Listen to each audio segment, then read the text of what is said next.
forward. It won't go now, no. Oh, yeah. When we put it up. Green? All right. Yes. Okay. So. There is a PowerPoint now too. Yes. Yes, that's why I'm showing him. This is the remote for the PowerPoint. Yeah. Okay. So we have, and I'll tell. Do we put it up when he comes?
Ladies and gentlemen, would you please be kind enough to take your seats? We're going to begin our program very quickly. Once again, ladies and gentlemen, please take your seats. We'd like to start our program. Thank you.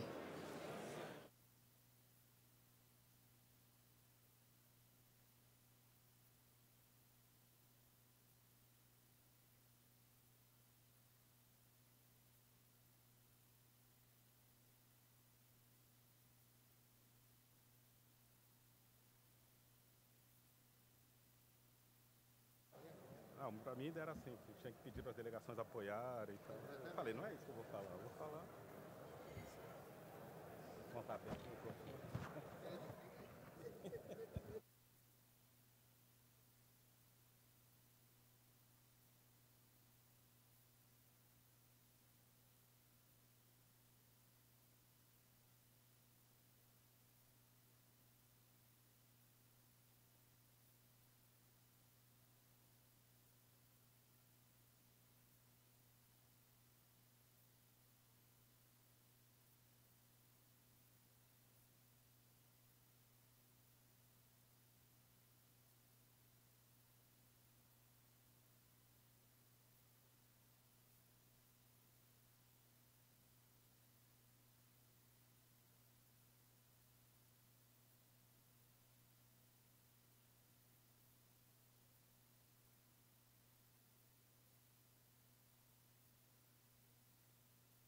Janet, you are here. You are there. Who is missing? Should I move up? Yes, please.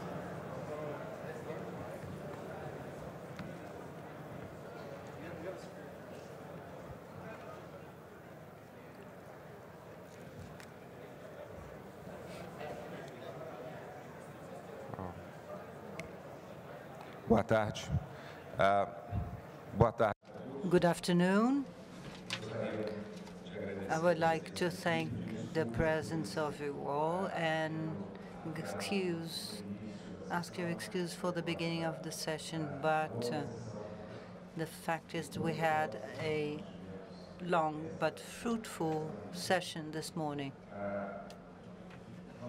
We're going to start now the work aiming at finding together, we, the several groups, and all the stakeholders present here, we want to find the goals established for NETmundial, which is a list of principles for the future of internet governance and a roadmap of actions, concrete measures that should be taken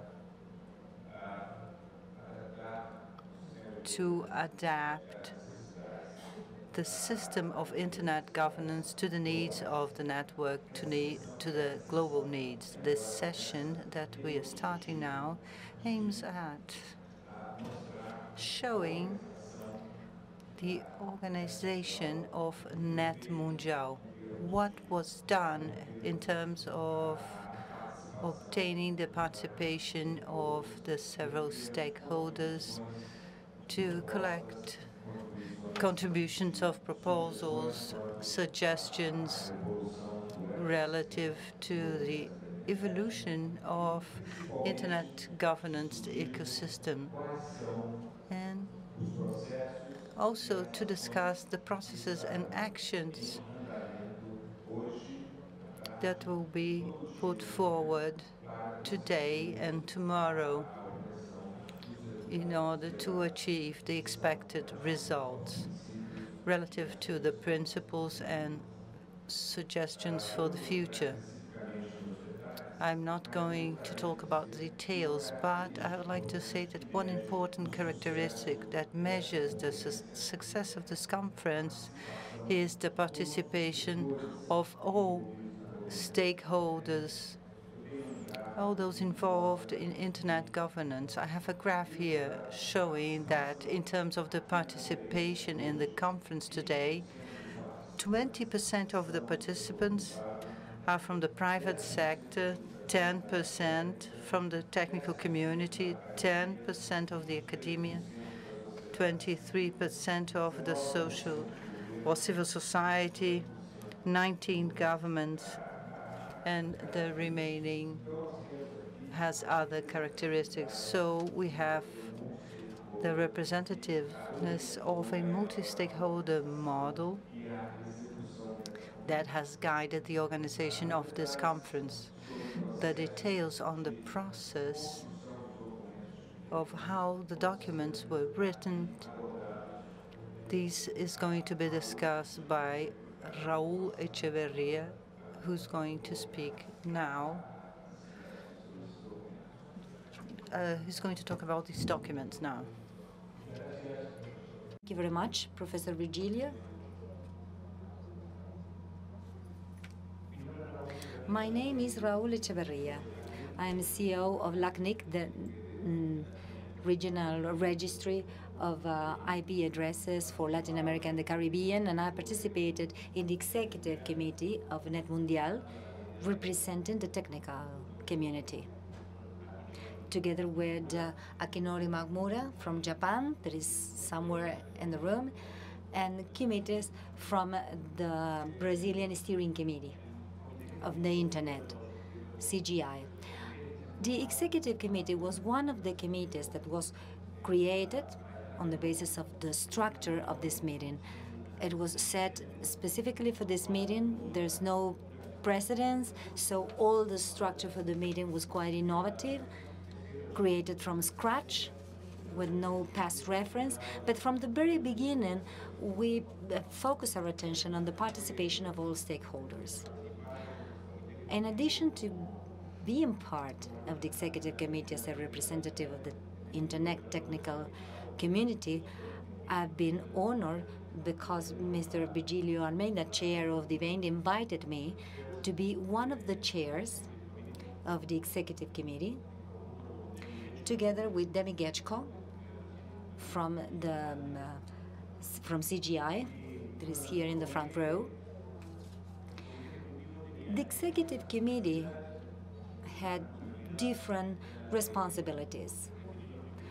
One of it was to define the participation criteria. In that respect, we wanted to be open. Instead of defining a participation criteria, we opened the registration to whoever was interested in participating.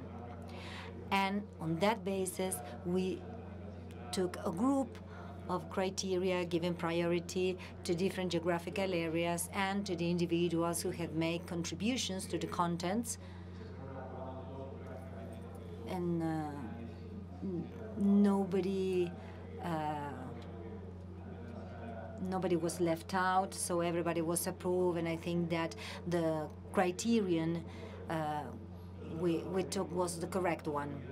The other objectives, the other responsibility of the executive committee was to set an agenda for the meeting, a format for the meeting, and the preparation of the documents, and I will focus my presentation on that. The committee, as I mentioned, the executive committee was a multi-stakeholder committee. There was participation that was quite diverse. We are multi-stakeholders, so this ensures diverse opinions, diverse views, but the characteristics of the people in the committee really contributed a very high level of diversity to the committee. The whole work of the committee was made with a spirit of collaboration. Our commitment, the commitment of all members of the committee, was really very high as well. We have more than 80 hours of work, intense work, through conferences, through meetings, and a high level of email exchanges and online work. We did all this using some collaborative tools that were provided by the Secretariat. The secretary, really, in charge of Daniel Fink, he was here around. Daniel, can you please put your hand up, Daniel? Well, he's low-profile guy. But Daniel Fink was in the secretary and did an excellent job. I really think that they have reached the utmost efficiency levels. So this helps us do our job. At the very first meeting, we started working on the document, preparing the documents. We held some meetings so as to define how we were going to work. And when we sat all around the same table, preparing the document, the period for the contributions was over. We received 188 contributions from various sources. And we had two options with the co-chair of the executive committee, Demi Getchko.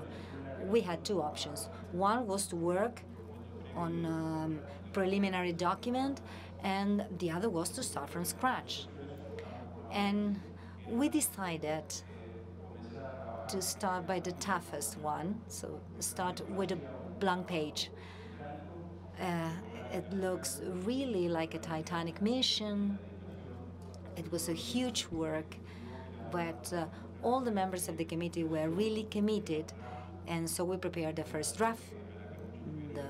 Many of you have read that draft because it was posted in several unofficial sites of NETmundial.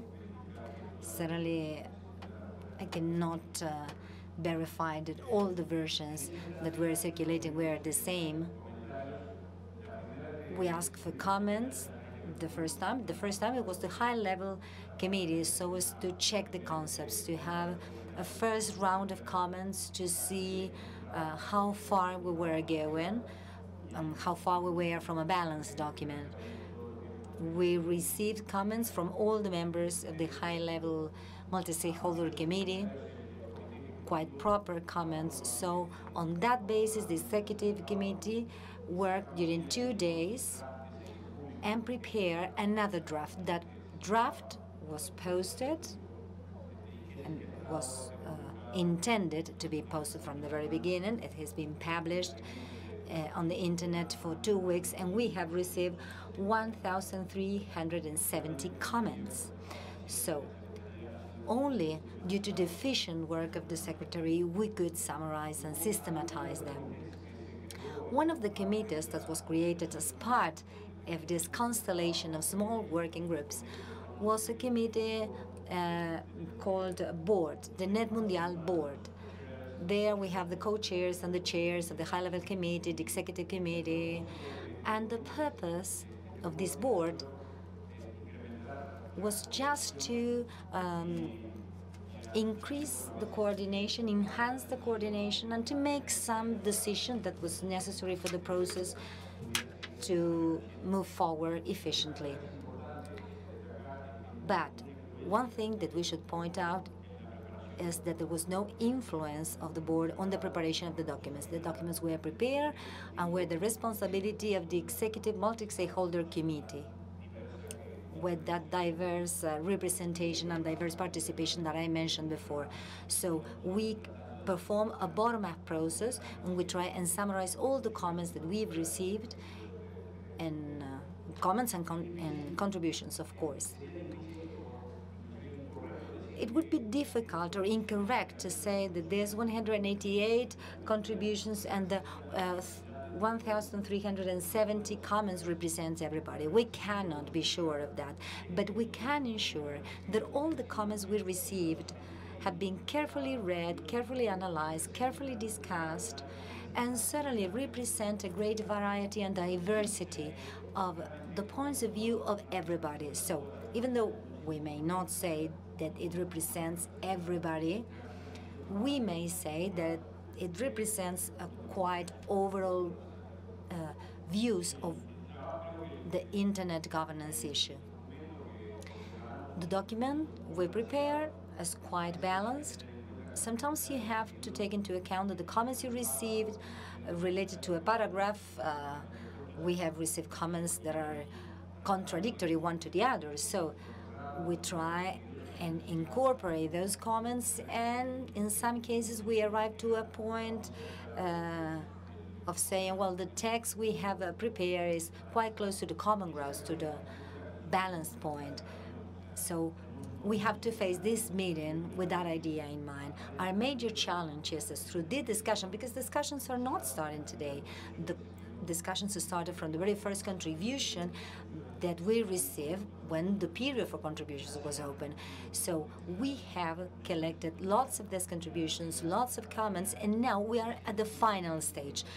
And the spirit we used for working at the executive committee, and I hope this meeting will use the same spirit in its work, is that apart from reinforcing the positions and the views of each of us, we have to bear in mind that the goal is to reach an outcome that represents the views of all of us who have participated in the process. So, to conclude, and I think that I took more than what I was given, more time than I was given, and so I apologize to the chair.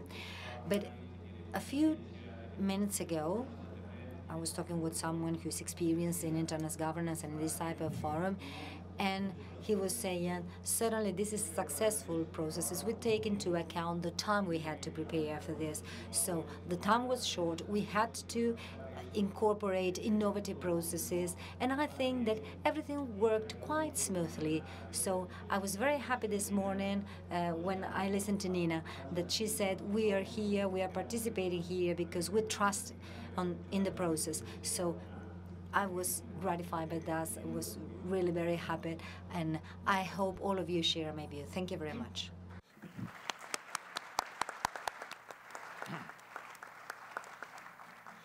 Muito obrigado, Raul,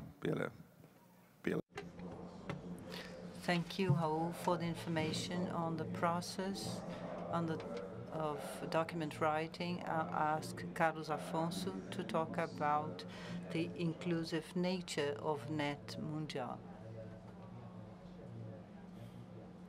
Good afternoon. Ladies and gentlemen, I'm still under the impact of the words of our dear Nena. I'm very happy by the passing of the Marco Civil, or Internet Civil Framework Act, and it's sanctioned by the President. I'm happy of being part of this group. The result is here now. We have hundreds of representatives of all sectors and regions of the planet that are here to discuss the challenges of Internet governance, particularly relative to the rights of citizens. We had an intensive participation of all stakeholders from the beginning. I believe that all opinions and visions relative to Internet governance were heard. The challenge of searching consensus when compiling hundreds of comments and many comments, and we had suggestions. Well, it was a challenge to gather and compile this in this document that has a few pages. This effort should not be minimized. And I say, as President Dilma said, and also, we need to guarantee the expression of individual opinions. And this is one of the results of NETmundial. I would like to say something that I said in EGF in Baku in 2012. We had agreed that it's essential to ensure the participation in the formulation of policies, and multi-stakeholders process allow this. We need to be careful because multi-stakeholder participation cannot be an end in itself. To open or to intensify the participation of voices of all sectors in governance structures do not ensure that citizenship rights will be protected or that the best policies will be established. The spaces created of pluralistic participation, well, in these spaces, sometimes government and very powerful forces may take hold of these spaces. we have to take into account the civil rights of all citizens. Making decisions by the governments must take into account the opinions of all stakeholders. Govern civil society, technical community, private sector, academia may not include all sectors. In fact, we have some movements that do not fit in these categories. We have to make an effort to include minorities, different ethnicities, and excluded populations. Participation goes beyond representation, and making decisions goes beyond debate and discussion. I believe in a participatory process. I believe that this in NETmundial took this into account. I'd like to show some figures here. We strive to have a flexible and open participation. We had a call for participation of content. We received 180 comments from 140 different countries, 46 different countries, I'm sorry. 830 participants are here on site representing governments, civil sectors, civil society, academia, international companies, and individuals. Remote participation hubs allowing the interaction are active. We have 33 hubs in 30 cities of 23 countries. So I'd like to finish saying that this is the result of this effort of pluralistic participation. This is what helped us arrive here. Thank you. Obrigado, CA. Vou passar. Thank you. I'll ask Zahid to speak about the processes that were used to organize this conference. Thank you, Chair. It's a pleasure to be here. Alaikum. Obviously, there's no translation for Urdu, so I'll speak in English. Not that that's a problem for me, but I'm supposed to speak about the conference and the process we're organized. I represent the business. I'm their liaison on the executive committee, the AMC. And I want to sort of make it clear, obviously, that business is here and wants to be helpful, and with cautious optimism to be a positive and reinforcing voice to the multi-stakeholders in process here that is seen. Initially, when the process of this, or the announcement of this meeting was publicized, there were some challenges that business and many others may have felt with respect to some of the skepticism or the confusing or conflicting facts. And so when at the IGF in Bali, there were some questions, etc. But by the time the ICANN meeting, I think there was more clarity and more business was coming on board. We saw that the OneNet list and that the CGI organizing role emerged. We saw that the stakeholders represented and liaisons were actually chosen from the stakeholder groups, and they were placed onto the various official positions that were created in the board, as well as the HLMC, as well as the EMC. And that was helpful because it gave us the ability to provide input into the agenda and for the preparations of this meeting. The first face-to-face meeting was actually very important. It set expectations and had a very inclusive, I must say, constructive atmosphere of trust which began to emerge as a result. In our deliberations, we balanced the need not just to have, not to have unfinished documents circulated. Well, this was respected for the most part, and to be transparent and open for all decisions or documents that were finalized. Transparency and clear communication were key to ensuring that there was going to be active participation from around stakeholders, and in order to ensure that we avoid misconceptions within the community. Transparency was also something that we lived by because we ensured that there was not going to be any influence created by any of the sort of hierarchies, where the EMC worked fairly independently, I must say. Initially, there was some limited time provided for consultations by the liaisons to go back to the stakeholder groups, and that was a challenge. But this became far more difficult when less and less time was available. And this was not, we believe, necessarily a problem of intention, but an unintentional outcome of and a function of the limited time that was available. Because we were trying to run a process which ordinarily may have taken a year, but it had to be done in a few months. Therefore, this underscores the importance and the need to give time when undertaking multi-stakeholder processes. Must thank ICANN, which provided excellent support for remote participation. I have to say that without those, I think the EMC's work would have been impossible unless we'd been meeting face-to-face on those several hours that we participated on these remote participation tools like Adobe Connect. So there were not, it was not all smooth sailing, for instance. There were still questions about consensus, how decisions are to be made.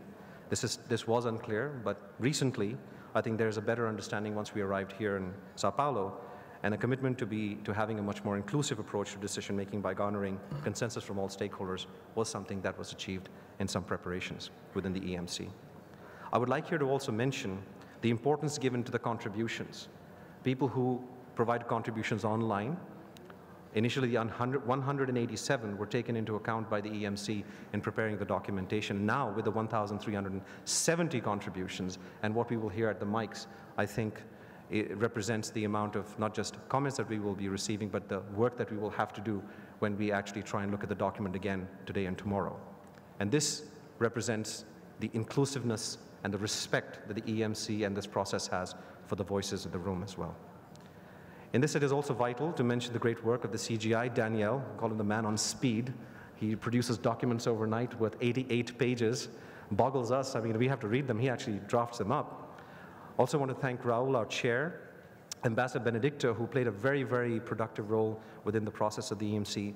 But I think the most salient role was, for at least my experience, was Demi Kachko, who may be in the Hall of Fame, but we feel that he did a fantastic job in trying to basically bring consensus to whatever extent we could, who engendered trust and cooperation in one of our smaller principals group and throughout the process. So that was very important.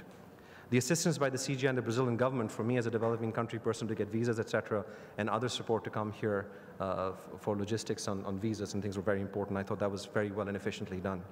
But I want to turn quickly to something else, which is more important. That is the issues and the outcomes which may arise from this process. It is the importance of the philosophy of this process of multi-stakeholderism, its meaning. The journey is way more important. It's not the destination that is the important thing today. Whether we all agree or not, the multi-stakeholderism and multi-stakeholderism principle today has seen a success and an acceptance across borders. The values and principles of multi-stakeholderism work and its work have been successfully embraced by a leader and stakeholders in the South, by Brazil, President Rousseff, and as again you saw today. This is truly a moment for celebration and celebrating the multi-stakeholder model and its infusion internationally. This is not just anymore a North American or European model, but something developing countries find works for them as well, and is the new way forward as an evolution of human progress. Of course, there's still work to be done. For instance, in terms of ensuring that consensus is reached, which is what President Dilma said that must be done, with all stakeholders and ensure all opinions are meaningfully taken on board. But as I said, that's something addressed in very recent discussions as we move forward to what is an outcome truly representative of the entire community with all stakeholders, or at least the significant majority of each and every stakeholder on board. As a member of the developing world, it is for me very heartening to see that even developing countries and the South can now play a leading, constructive, productive, positive, and a bridge-building role in moving humanity and development forward as fully productive and contributing partners in such important areas of development of human progress. In this case, transitioning from what is an old system of multilateralism to the new era of multi-stakeholderism, as was very ably demonstrated by the CGI in their work and how we got here as well, and also to some extent the Marco Seville, and especially this meeting today and tomorrow. We definitely have great hopes that this conference will continue to demonstrate the same good faith in its processes of inclusiveness of all voices and the merits of true multi-stakeholderism as we move forward today and tomorrow. Wishing us all the best in this endeavor, and thanking the Brazilian government again. Thank you very much.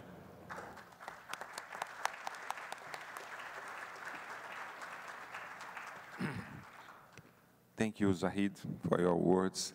Agora nós temos o embaixador Benedito. Embaixador Benedito, We have Ambassador Benedicto. Thank you for your contribution, Sahit Emil. And now we have Benedicto Fonseca Filho, the ambassador. Thank you, Professor Virgilio. I'd like to begin saying that it's a great pleasure and honor to be here.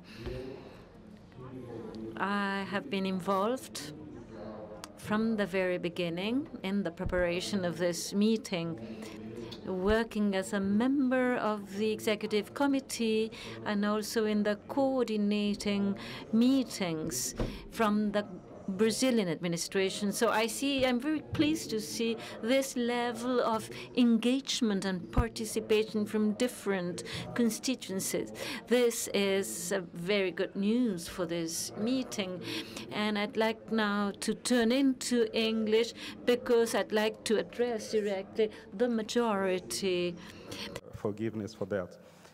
Well, I'd like to say that as we were preparing for this meeting, we wanted that this meeting would relate to existing processes, internet governance processes, but also seek to energize those processes.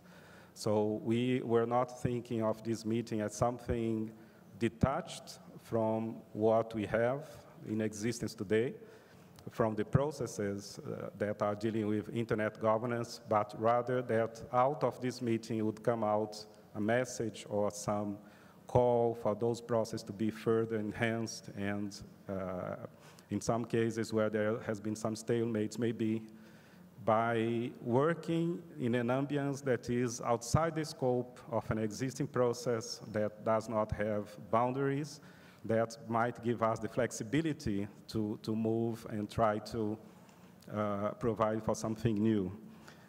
So this was based on President Dilma's call for this meeting, and this is the context in which we have worked.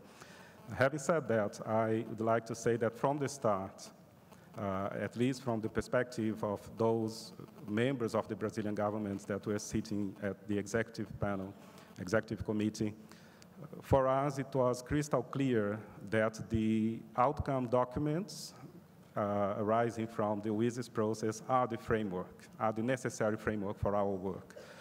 We don't see anything that we could do in the context of this meeting or any outcome coming outside of this meeting that would be inconsistent with those outcome documents, especially the Tunis agenda.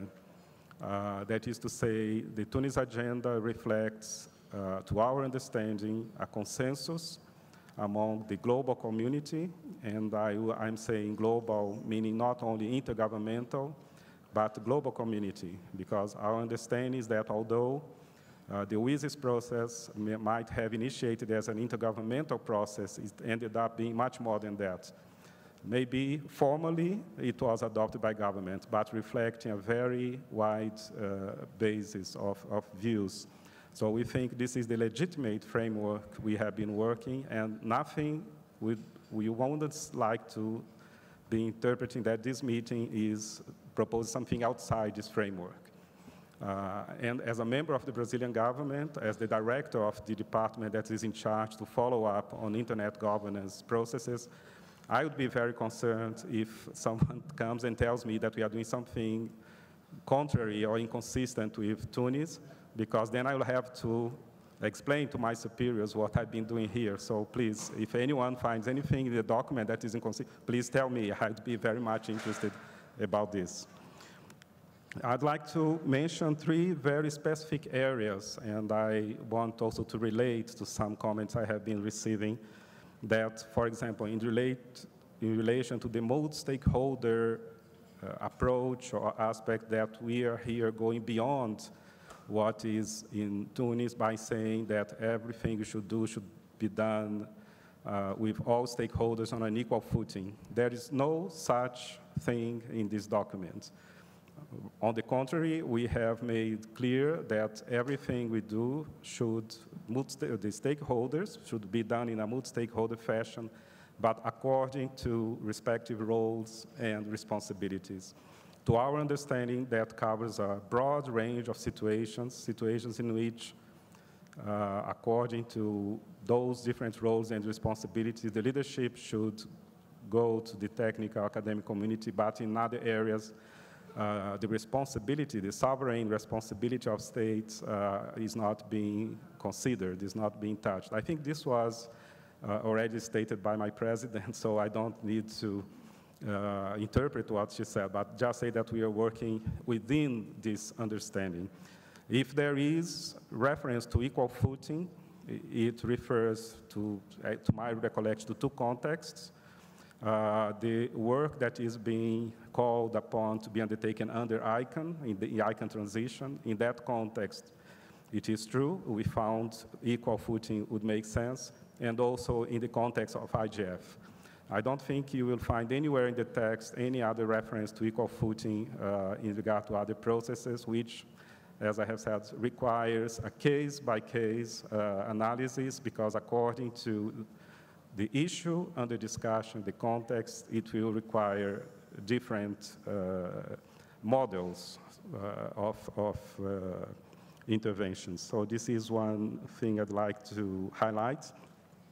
I have also heard that we are here just endorsing the status quo. I'd like to, in that regard, to make two references. There is a reference to enhanced cooperation. To our understanding, two very important processes emerged from WSIS. One is IGF, which is running well, that has been implemented, and we want to strengthen IGF. Actually, Brazil offered to host IGF next year. We hope, by the way, to find all of you here next year. So IGF is clearly one thing that was proposed by WSIS that has become a reality, and we want to strengthen it. The other one is enhanced cooperation, and here we are dealing with international public policy, internet-related issues. To our understanding, we know there are different interpretations. To our understanding, and according to the literal wording, that relates very specifically to governmental responsibilities on equal footing. And you may have seen that the document makes reference to enhanced cooperation, makes a call for the process on enhanced cooperation to speed up and to be taken up on an urgent basis. So we are here saying that the status quo in relating to this is not satisfactory, that we want movement in that regard. The other thing related to status quo, and this has already been addressed by my president, is in regard to the ICANN transition that has been initiated after the announcement by the US government. So here, again, we are talking about something that will change the present status quo, that we welcome this decision, this announcement, and we want to be part of the discussion towards make it a reality. And then you'll see that the document makes a call for this process to take into account public interest, to be a comprehensive process that will encompass not only those insiders today, but also have a more comprehensive participation. So again, here we are talking about changing the present status quo. So I think some of those criticisms that have been voiced as we look into the actual language that is being proposed, I personally would be very comfortable to discuss with anyone and try, if there is some adjustment to be made, to clarify some of those areas. Again, I would be the first interested in doing so because I bear responsibility in that regard. And again, I'd like to join my colleagues in welcoming you, proposing this document for your comments. It can certainly be improved. It reflects an attempt that was made by us, working under very severe conditions of time constraint and working on the basis of hundreds and hundreds of pages, contributions, and comments. So certainly this is not a perfect document. It is one to be improved, but we'd like to see this to be seen, and this has been our perspective, in the light of something that has a framework. We are not working outside. We are not inventing something new. We are trying to implement something that has already been agreed, and we want to do it. Of course, the message that is being sent is a clear message in regard to the endorsement of this notion that emerges clearly from the WSIS process. And this is our contribution to try to make it a reality, but in a way that will serve the interests of governments civil society, private sector, everyone. We don't see an outcome that would be detrimental to government or detrimental to, again, if that is the interpretation, I'd be very much interested in discussing this and making sure this is not the case. Thank you. I apologize for taking so long. Thank you very much.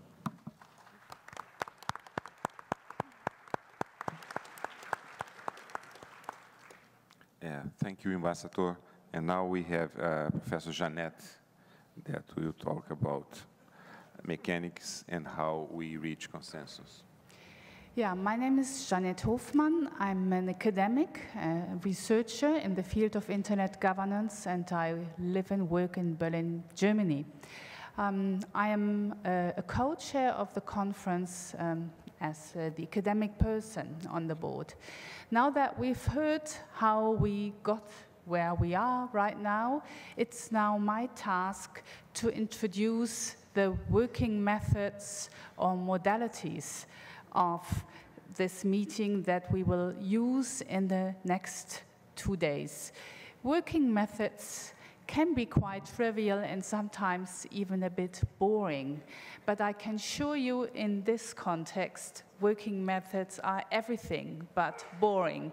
They are actually quite interesting. As a UN representative yesterday really well put it, multilateral and multi-stakeholder processes have coexisted for quite some time. Now is the moment for them to meet and to learn to interact. This is what we want to facilitate in these 2 days. So we want to create a process here that shows respect to both traditions, the multilateral tradition, but also the multi-stakeholder tradition. From the perspective of multilateral procedures, this might mean to sort of deal with the diversity of stakeholders and views involved and present here in the room. From the perspective of the multi-stakeholder processes, the challenge might be to produce an outcome that all stakeholders can live with. So it's really new ground that we try to explore here.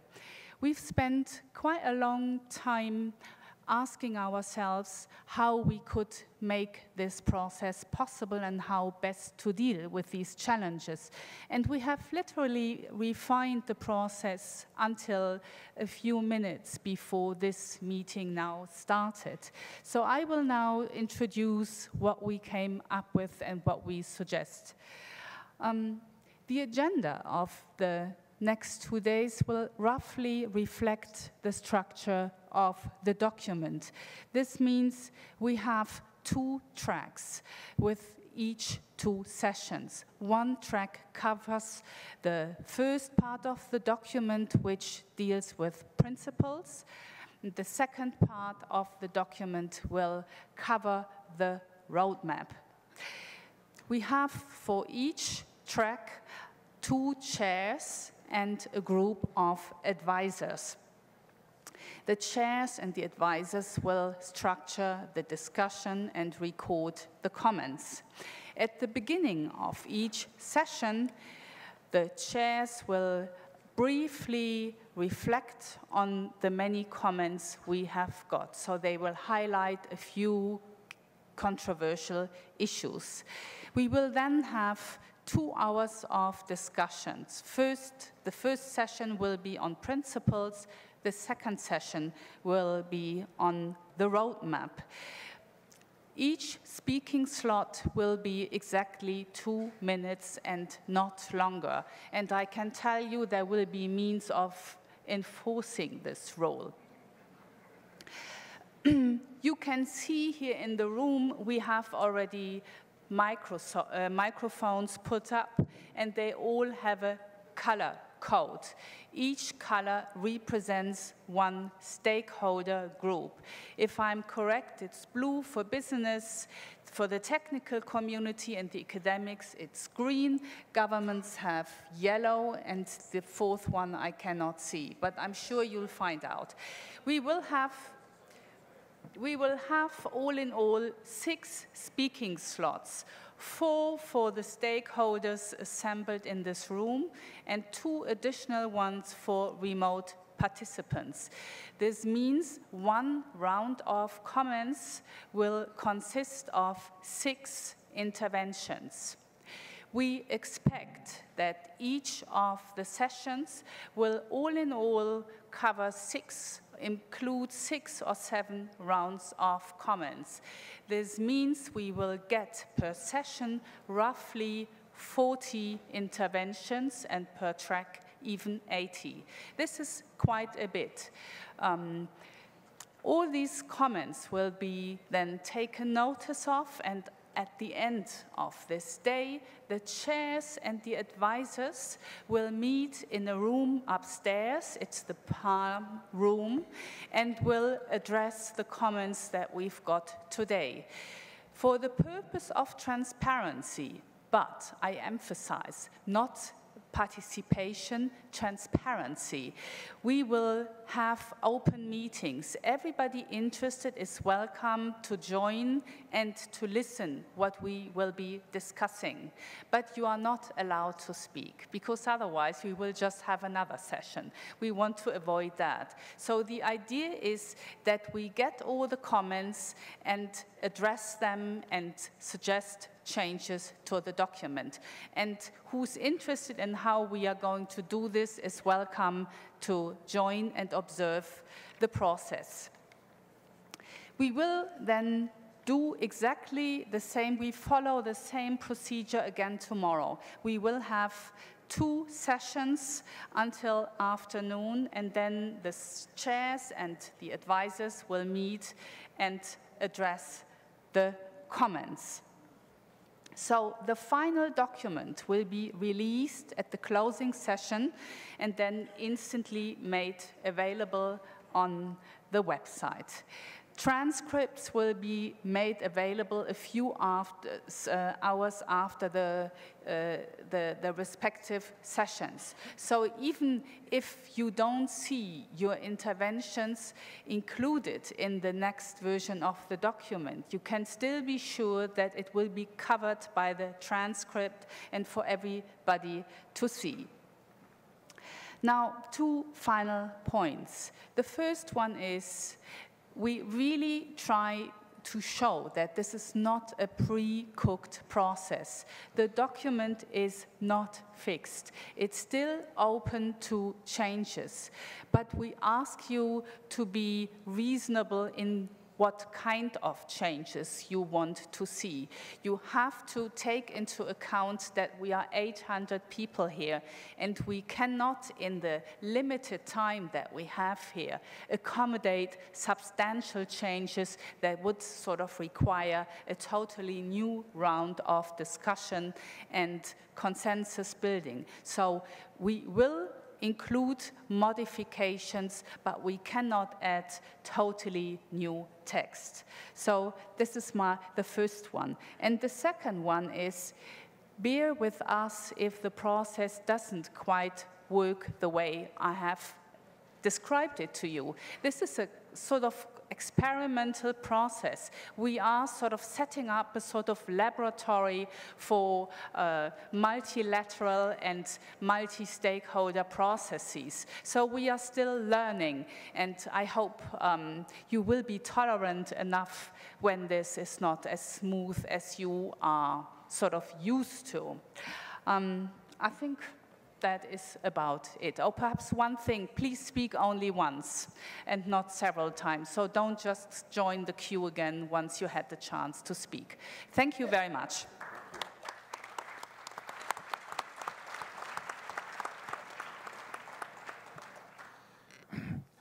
Thank you, Jeanette. And now we have Yanis that will conclude the observations about the process to be used in the conference.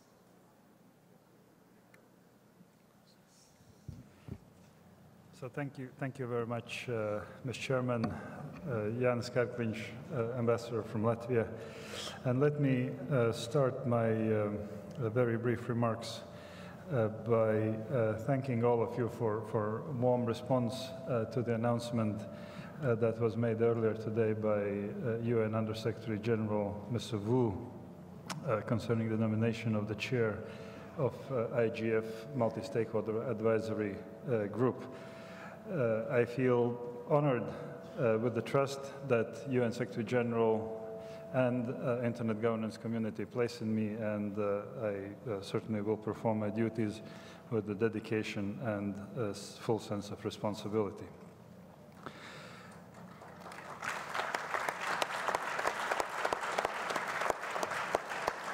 Thank you. I was asked to think and describe the differences and similarities between IGF and NETmundial. And certainly there are very many similarities, and I would like to just mention a few. First of all, the multi-stakeholder nature of preparation and participation in both forums. The contribution, substantive contribution of both forums to the ongoing multi-stakeholder dialogue on Internet governance, about Internet governance, and about actual use of Internet.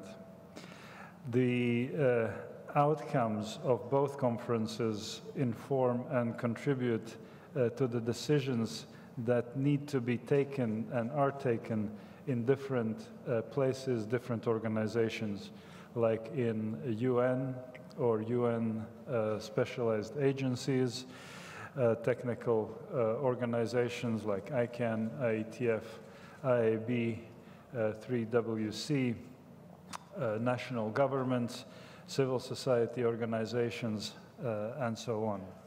But certainly there are some differences that one can identify. NETmundial is a standalone event with clearly defined objective to address two issues, Internet governance principles and a roadmap of Internet governance ecosystem evolution. IGF has much broader scope and addresses a wide range of issues.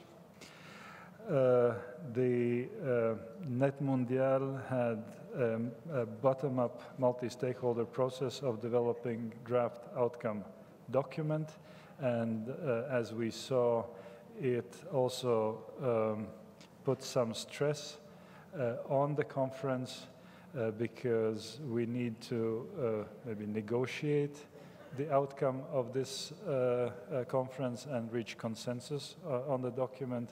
IGF does not have this stress and is a free-floating exchange of views and information that makes the ambiance in the conference very free and open. In conclusion, the IGF and NETmundial are clearly complementary. We will discuss IGF during this conference, and there has been many references already to the IGF, as well as IGF is referenced in the outcome document. And NETmundial will be discussed in 2014 edition of Internet Governance Forum in Istanbul in the context with the other processes where Internet governance is mentioned, WSIS +10 review, CSTD, ECOSOC, and others. So that would be maybe brief comparison of differences or similarities and differences of NETmundial and IGF. Thank you, Mr. Chairman.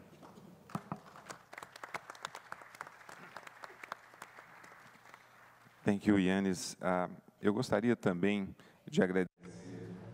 Thank you, Jens. I would like to thank the advisors and the teams from CGI at OneNet and a number of international collaborators who have worked diligently in order to make the NETmundial a reality. An internet, the development of the ideas and the proposals for this meeting occurred through a multi-sectorial or multi-stakeholder, pluralist, and inclusive initiative. And the result will be important for the development of a very safe environment, cybernetic environment for all countries. We have time for some questions, if you have any. So we have 2 minutes per question. We have time for 5 questions. Therefore, I would like to ask the interested parties to refer to the queues with the microphones, color-coded microphones.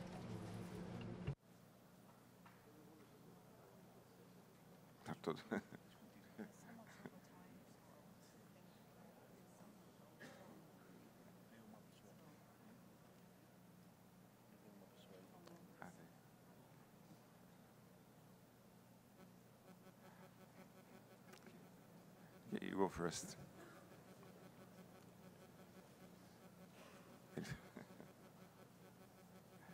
Movimentação, and there is a movement between the lines.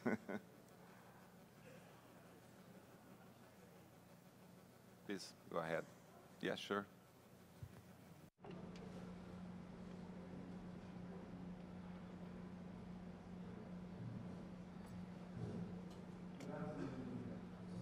Good afternoon, distinguished colleagues, delegates. First of all, I wish to express my sincere appreciation to you, Chairman, to the team that worked with you. They are here or behind the scene, which everybody considers that you have dealt with an extreme complex issue.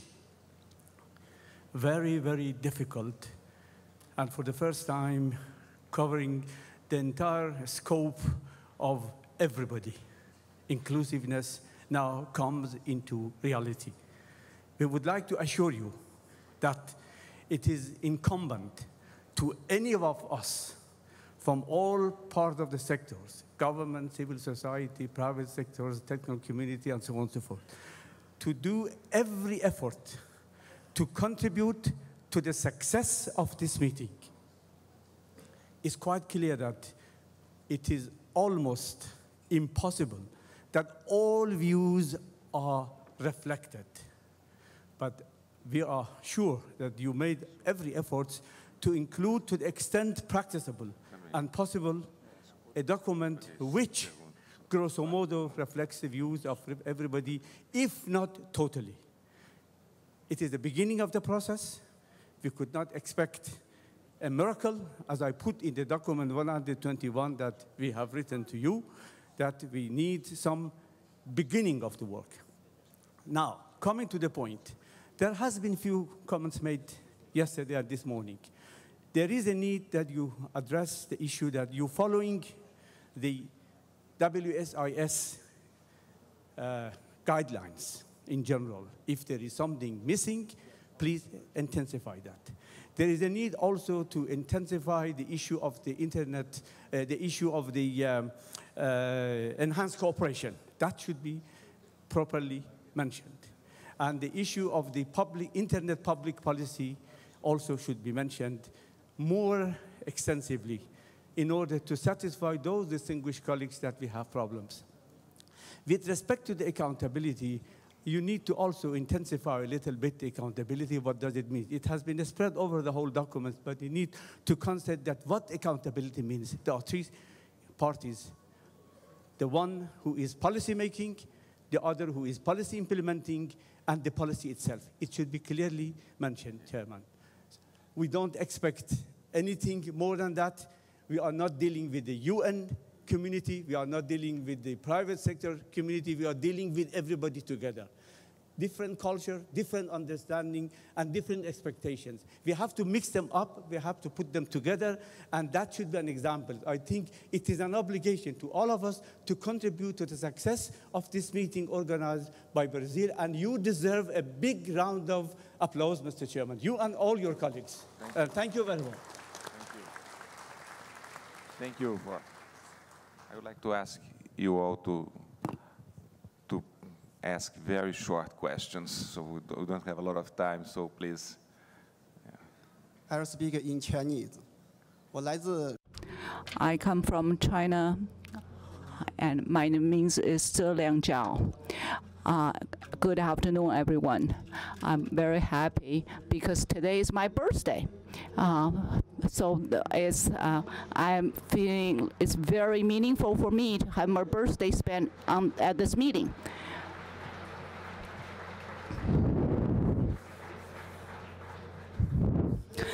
So here I would like to send my sincere appreciation to the organizing party, the Brazilian government, and also thanking everyone present that your contribution to the development of internet. In China, there are 600 million internet users and 350 million internet sites. So the development of the Chinese internet has gone together with the world development.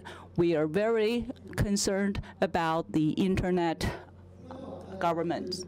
So we believe this governance should go with the UN resolution as well as the international relationship principles. And we should respect the national sovereignty within the internet community, and every country should make their own decision based on their own situation, their people's idea, and their happiness to decide on the internet policy and their law, and also to follow and enforce that law to build their own infrastructure and promote their own internet activities, and they would have their own laws to follow and to ensure their freedom and their right. We want to ensure the internet governance should have a balance between the obligation and the responsibility. The human rights should be respected, so is their privacy. It should be sufficiently respected. However, there is no order, there will be no freedom in the internet. So any organization, any person should not, well, please, then when you exercise your right and your responsibility, you should not disrupt other people's right and their freedom. So here we have two amendments that we would like to forward to the organizers. Thank you very much. 2 minutes, please, and then we have a time just for 4 people in total. So you're going to be the third one, and he's going to be the next one. Sorry for... You're totally right, and I do have a question, in fact. Yes. Okay, the question to the process is, because we have limited time, limited resources for our comments, I'd like to know how, when you summarize each subject, are you, well, including the comments may be online, and give us a clue in which direction you will go if they are contrary? So, well, we can maybe, well, avoid senseless speeches here. Senseless? Well, no, not senseless, but, well, avoid comments which have been already accepted. What I can tell you is that we have already highlighted controversial issues in both of the parts of the document. And in fact, we will talk about them at the beginning of the session. So it's not that we want to swipe anything under the carpet. That is not the issue here. We have various means of dealing with those issues where there is no consensus. An easy way out is to just delete a paragraph or a sentence or specific wording of the document if there is no other way to accommodate that problem. We will deal with this tonight, and you are really invited to watch us. I'll do that. Спасибо. So, Thank you. so next one, please, 2 minutes. I will speak in Russian. My name is Robert. My name is Robert Pigel. I'm going to speak in Russian. Dear colleagues, I would like to ask a question about the process that is going on today. Of course, this is an issue of transparency and the approach of multi-stakeholderism. Of course, we are all saying here that what is going on is a maximum transparency and multi-stakeholder approach. In my view, we are dealing with the most untransparent document I've ever seen in my life, because it's not clear how were considered and not considered different comments, or how, with such such a little amount of time, limited time, such questions could be dealt with. Taking into account that serious corrections to the text cannot be allowed. Unfortunately, my country had to deal with a situation when our comments, our input were not taken into account, and I'm sure they will not be taken into account, because that's why we will not have any transparent or clear discussion. We have no mechanism, for clear decisions. And the most important thing is that, of course, respecting the opinion, yes, of the organizers of this beautiful event, it's not clear what kind of high-level group, yes, we are talking about, what kind of mandate, yes, they have to deal with such important decisions outside, yes, these transparent procedures. This needs correcting, yes, this needs a revision and a more serious approach.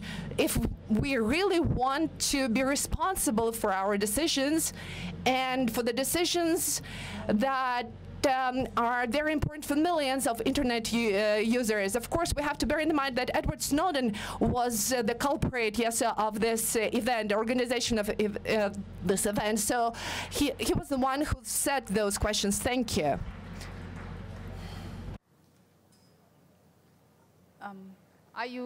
Do you want a reply? Okay. I wanted to point out that we are in a very early stage of a process that we expect will go on for quite some time. Procedurally, it is about getting, as I said, multilateral processes and multi-stakeholder processes to interact more than they have done so. Part of that will be also to talk about the limits of such an approach. The question is, is the scope infinite, or can they only be meaningful in specific areas? That is something that all stakeholders and governments need to find out together. That the process is more intransparent than others, I find surprising, because all the comments are online. You can read them. We have now also an 80-page synthesis document that tries to summarize all the 1,370 comments we got for the second version. I don't find that very intransparent, and we invite you to come tonight and watch us discussing what we do about the comments today. I think that is quite a robust process, but I guess that all people in the room are open for improvements that will surely happen over the coming months and years, because even if this is a unique event, we know that there will be further processes dealing with this very same questions. Okay, thank you, Jeanette. Now we have 2 comments from the board. One from Raul and the other one from Benedito. Sí, creo, mi punto es... Habla Raúl. My Raul speaking. With respect to what the Russian representative said, I think that the position of many of the participants, and not only governments, but some other participants from some other stakeholder groups, will not be reflected in the document, are not reflected on the document, because the document has already been produced, and I think that they will not appear in any future document.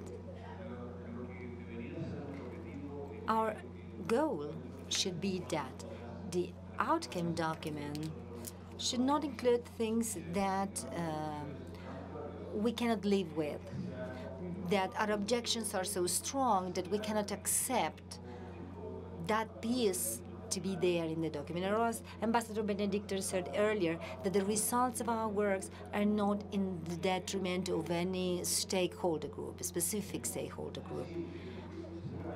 So, of course, there will be many views not included in the document, but this is not the end.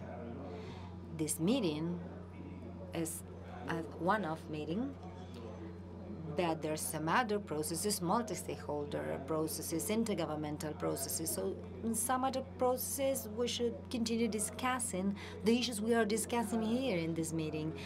One of the important things, one of the important factors is that when there is more controversy, we tried, even though some other players that do not belong to governments does not have the value given by governments to an agreed language, we have taken that as a reference, saying if there is a dispute, if there is a controversy, we may base ourselves on concepts that have already been agreed, on a language that has already been agreed in some other fora, so that it should be a road based on prior agreements, so that nobody in particularly would reject it. Even though these have been the words of Ambassador Benedictor, he mentioned, as an example, his vision, his view about building this document on the basis or in line with the agreements and on the Tunis agenda. We may mention some other examples of how we used all these prior documents. This is an example of how we work, and I hope that at the very end there would be a document that all of us may feel that that document does not include anything that is so strong, so contradictory, and so opposite to our views that we cannot live with. And of course, there may be some cases, and may be the case of the Russian representative as well. Thank you. I'd like to add two quick comments. Querría agregar dos comentarios. Habla el embajador Benedicto. En primer lugar, nosotros sabemos y lo supimos durante el proceso de preparación, que la ambición era señalar algo respecto de este ejercicio que, digamos, estaba un poco exagerado, porque, si se acuerdan, la segunda área de enfoque va a ser los caminos a seguir para la evolución del ecosistema de gobernanza de Internet. Entonces, acá tenemos docenas, cientos de procesos, de foros. It is very clear that all the wealth of notions and issues related to the Internet governance ecosystem cannot be addressed by this meeting. I think this is something we should maybe accept as a reality, that we cannot have in-depth discussion on so many important issues, and particularly on those issues that are controversial. We cannot here solve things that are being discussed extensively in other fora. So in a way, the ambition is, let's say, more limited, to the sense that we want to have an outcome that can be agreed, that can serve as a consensus, that can be meaningful. But I can relate to government's concern. So one of our concerns was exactly to anchor all we have done to the extent possible in agreed language coming from WISIS, from other pros, because I know this gives comfort to governments. being myself an official that I have to relate. So this was an attempt. My second comment refers to one aspect of internet governance process I have not touched upon in my first intervention, that is WSIS plus 10. We have been working around how can we devise a way to provide for a review, a 10-year review of WSIS. I know that this is contradictory, there are different approaches, but I'd like to say that people that are discussing this in New York, they are also looking at us here, and they are expecting that from this meeting maybe there are some ideas or something that can energize this process and help to overcome the kind of stalemates that have been taking place there. So certainly in regard to internet, a new paradigm of cooperation is required. So as Jeanette was saying, this is an experiment, and we'd like everyone to work in a positive approach, going as far as we can without compromising positions, so that we can maybe by the end of the day come up with something that is new, that can serve as a contribution, even if we can think in the context of this WSIS plus 10 review.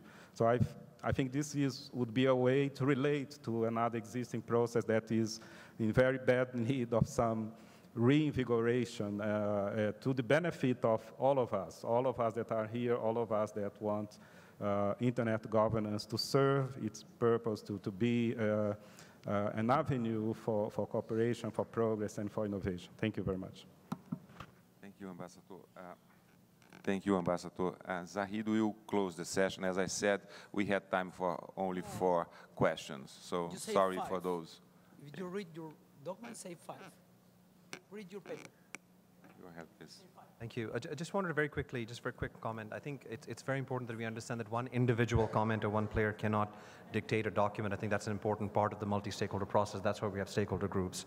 And it's also important as a matter of transparency and non-discrimination that one player can't just do anything. The second point I just wanted to make, and I think it's important, that the Russian comments was part of the 187. They weren't part of the 187 because they came in late. And if we were to take them into account, we would have then had to be to discriminate. And also then there'll be the question of other late comments. So we had to basically respect the fact that the deadline had been missed by the Russian contribution.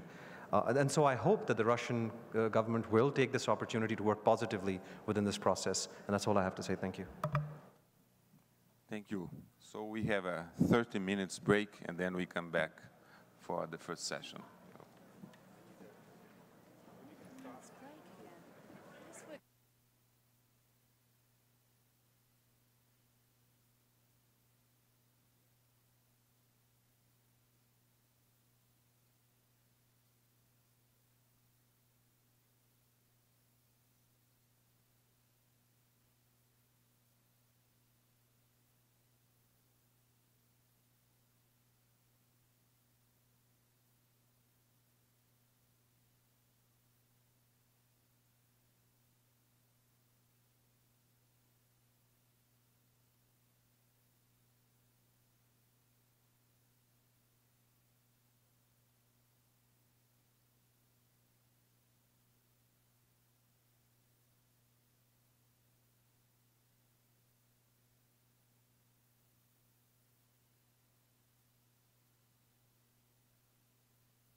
Ladies and gentlemen, we'll take a 15-minute break and then return as quickly as possible.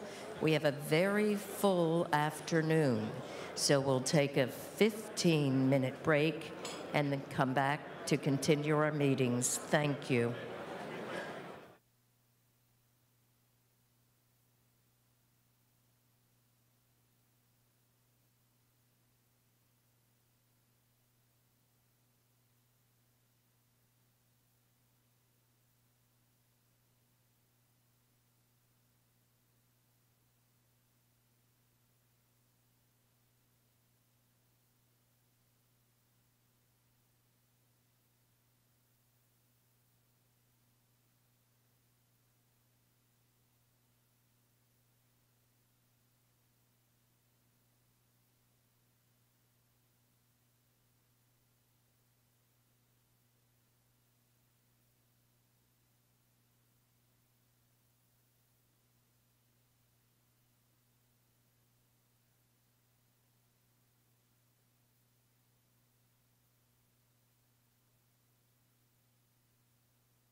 Ladies and gentlemen, please return to your seats. We're going to get our program started very shortly.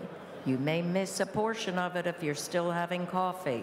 So please, ladies and gentlemen, we would appreciate it tremendously if you can come into the room for our next very important session at NETmundial.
Once again, ladies and gentlemen, we'd like to start the program. If you would be kind enough to finish your coffee break and come inside, we'd really appreciate it very much. The program will begin, and we don't want you to miss any of it. It is quite important. Thank you.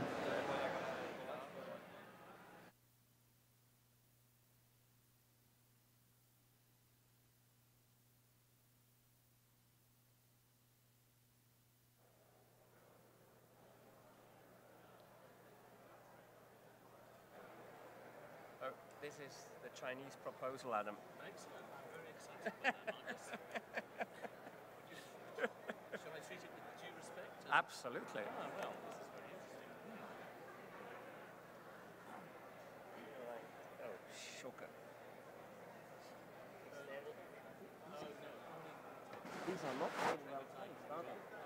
Oh, I've been promoted? You've been promoted next to me. Ah, okay. You're moving up in the world. Yes, it seems so. And do you want any of the...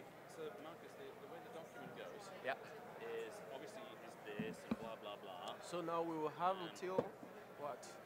Like, we'll have till 7? Oh, no, 2 hours, yeah? You have 2 hours, yeah? 7:30 then. Till 8:30. And then presumably No, will there be a dinner break, or? I guess we just carry on working. I don't know. We better. That's actually a good thing to ask. I can't use it.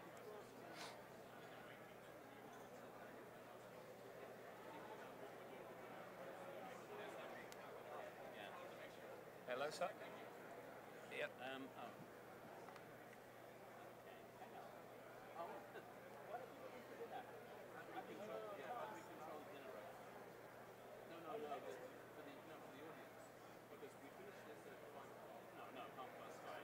Half past 7.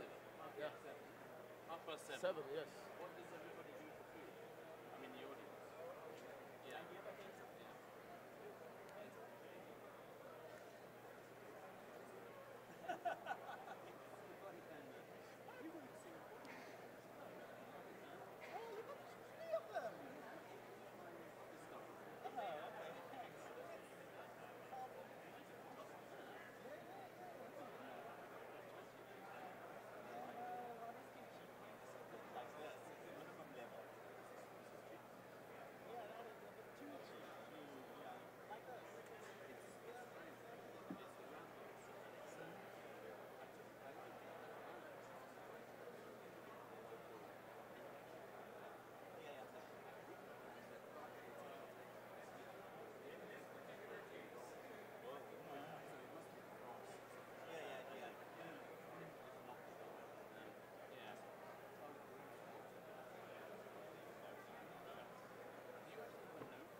No, I think the best one is... comments by paragraph. Oops, Daisy. No, the overall comments received. That's I think the most telling. This one here. Okay. So when you want that shown, you call for the please show that. Otherwise, I think it goes in the live screen. Okay. And then when you want to go to a certain paragraph, if you tell them, hang on, wait a second. If you go to a certain paragraph, we've got the full list. So basically tell me Internet Governance Principles 2, and I will jump to Internet Governance Principles 2, and then something like that, and then it will automatically go to human rights, whatever. Okay. But we have to keep calling for the screen on and off.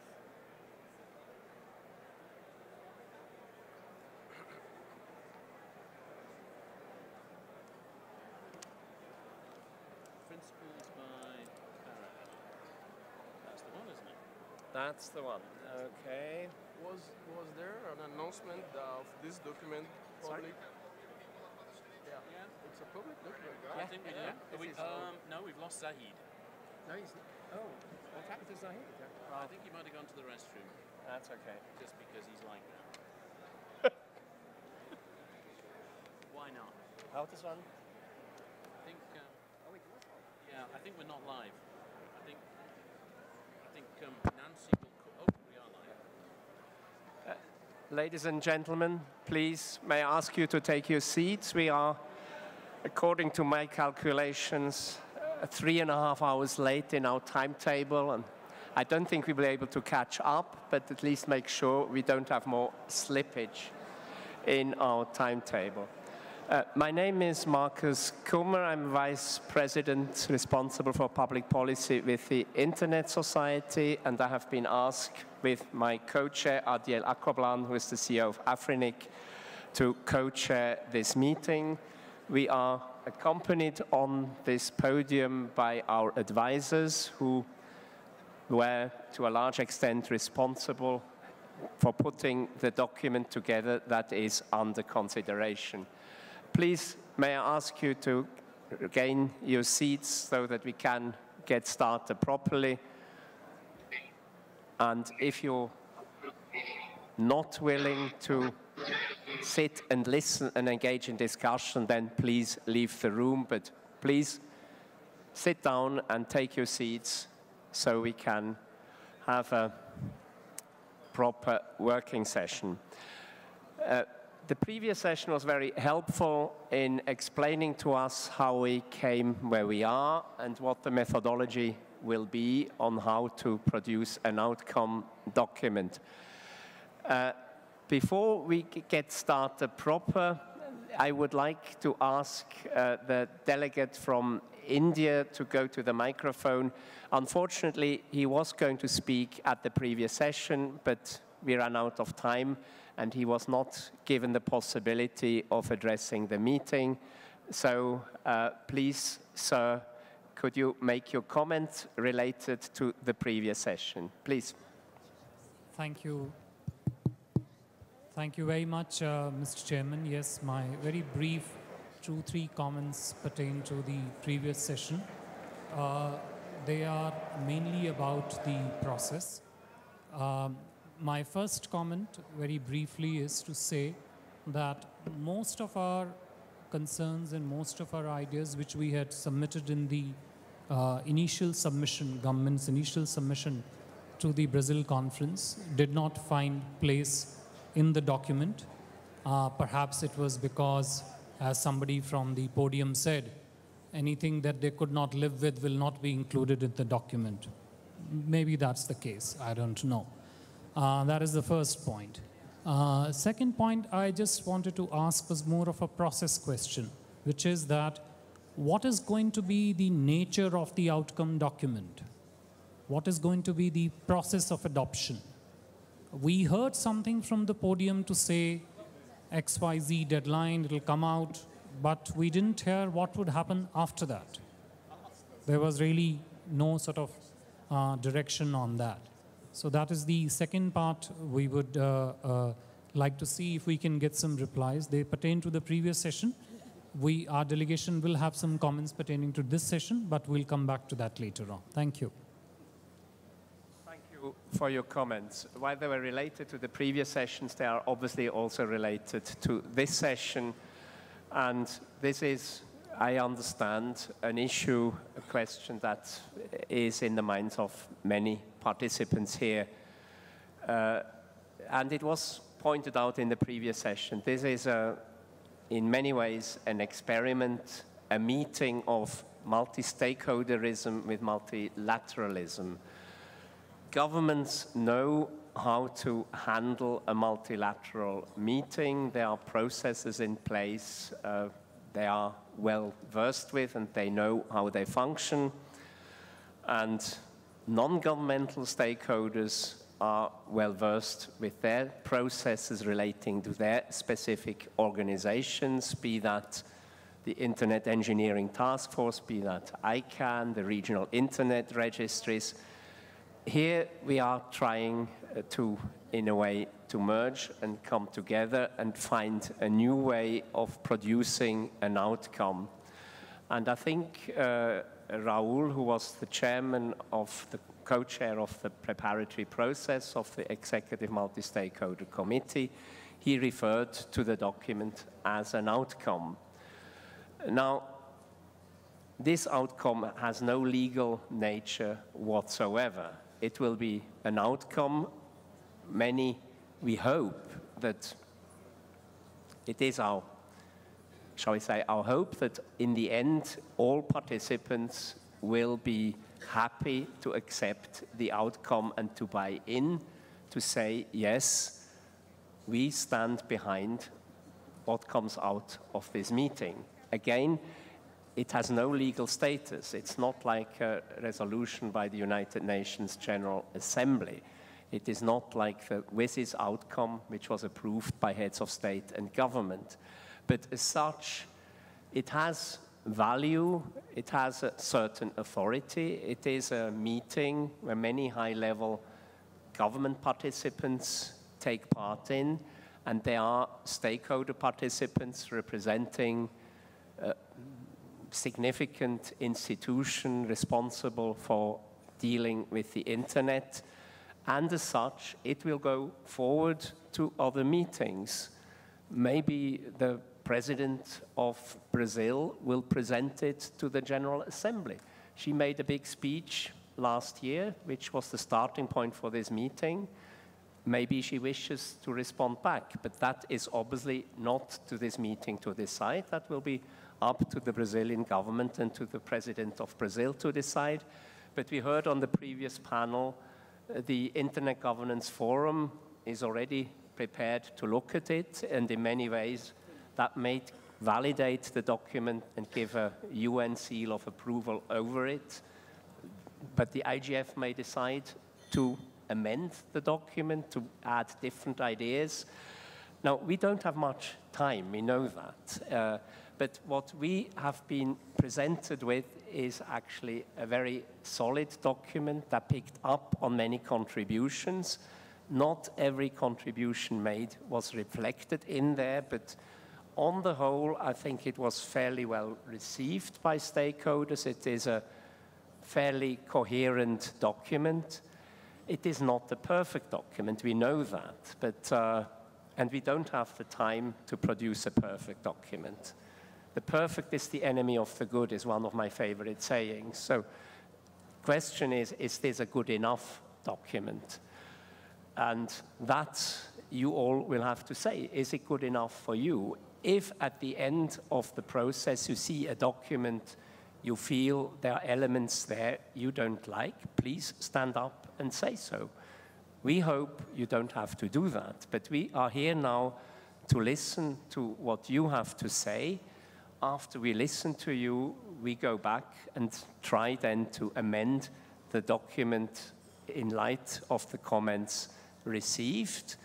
But this then will be presented tomorrow, and the process, as Jeanette, who explained the process, said, everybody is willing or is invited to observe the process for transparency's sake. But obviously, we'll keep this in this relatively small circle, trying to digest what we're going to hear this afternoon, because otherwise, if we have an open-ended session, there will be just too many voices there in the limited time we have at our disposal. Now, maybe there are, based on informal conversations, there may be need to some clarification. The document that was distributed was the document that was released, was it last week, and you were invited to comment upon. No changes have been made to that document. The comments received are not yet reflected in that document. So this document has to be read in parallel with the comments, and the comments are up on the NETmundial website. It's in the printout, it's quite a thick book. It's 1,370 comments.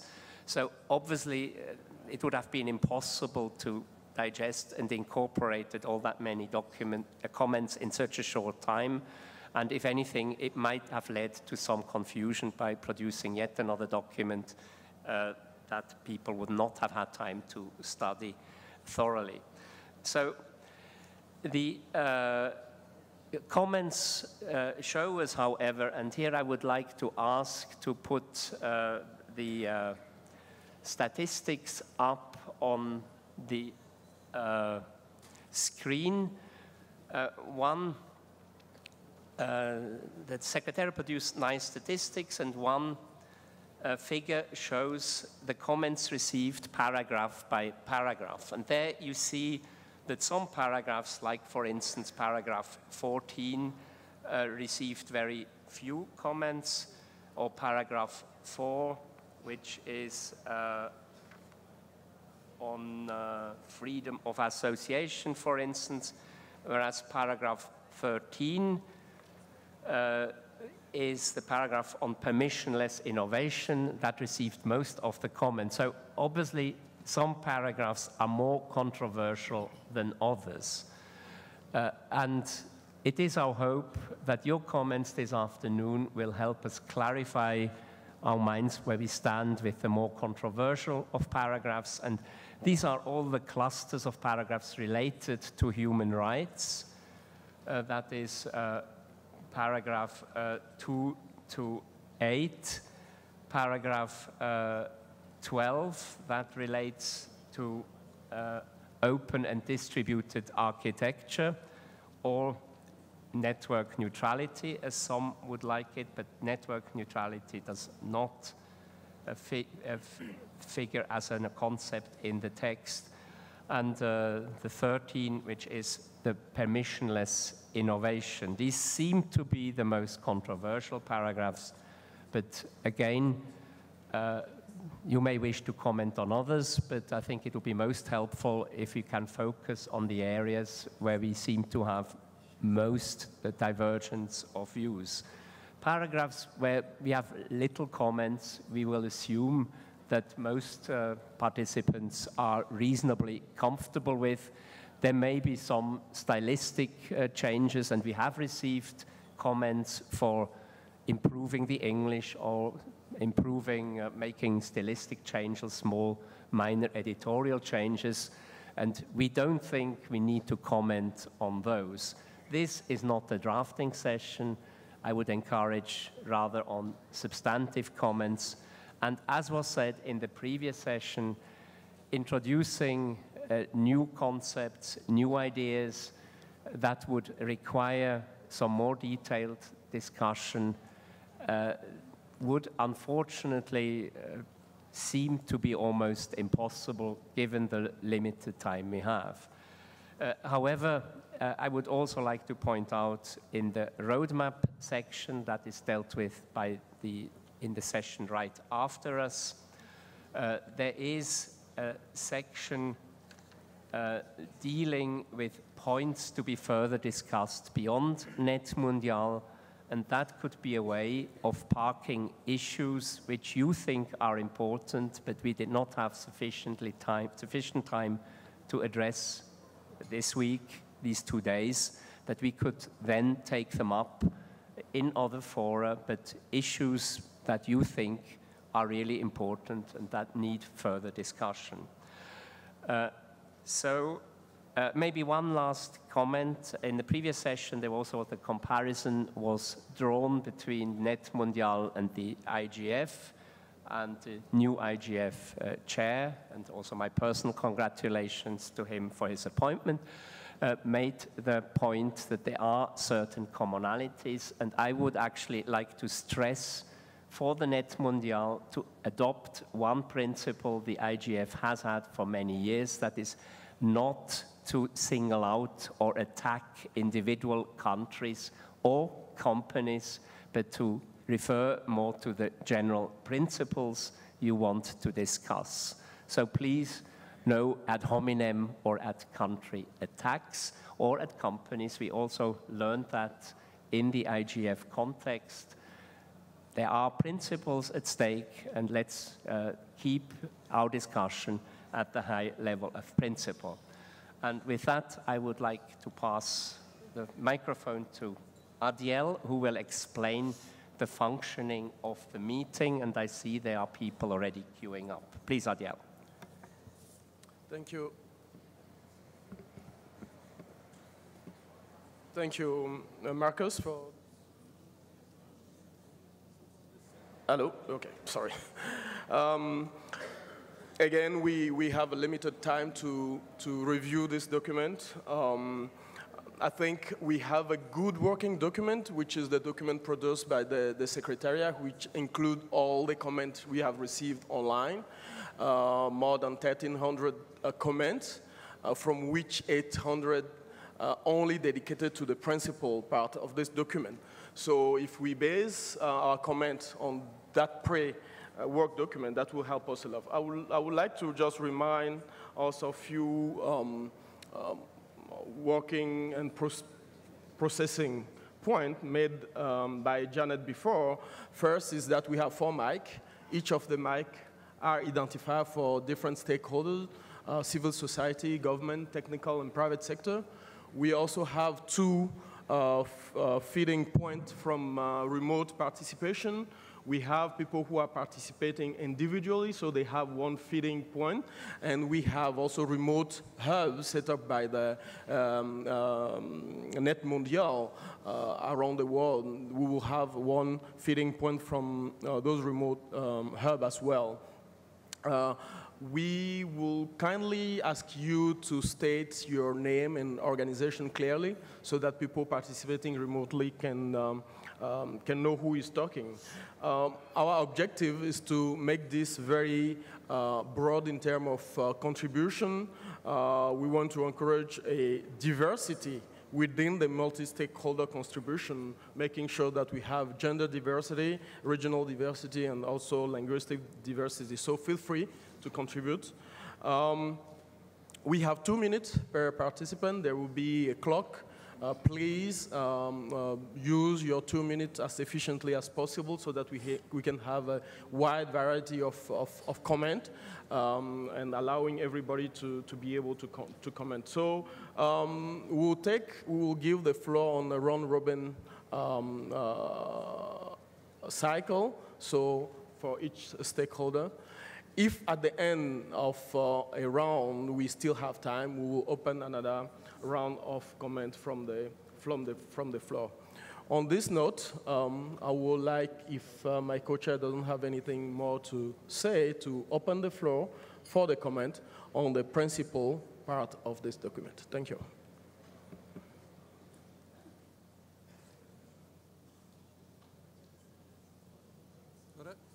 We start from the far right, civil society. Yeah.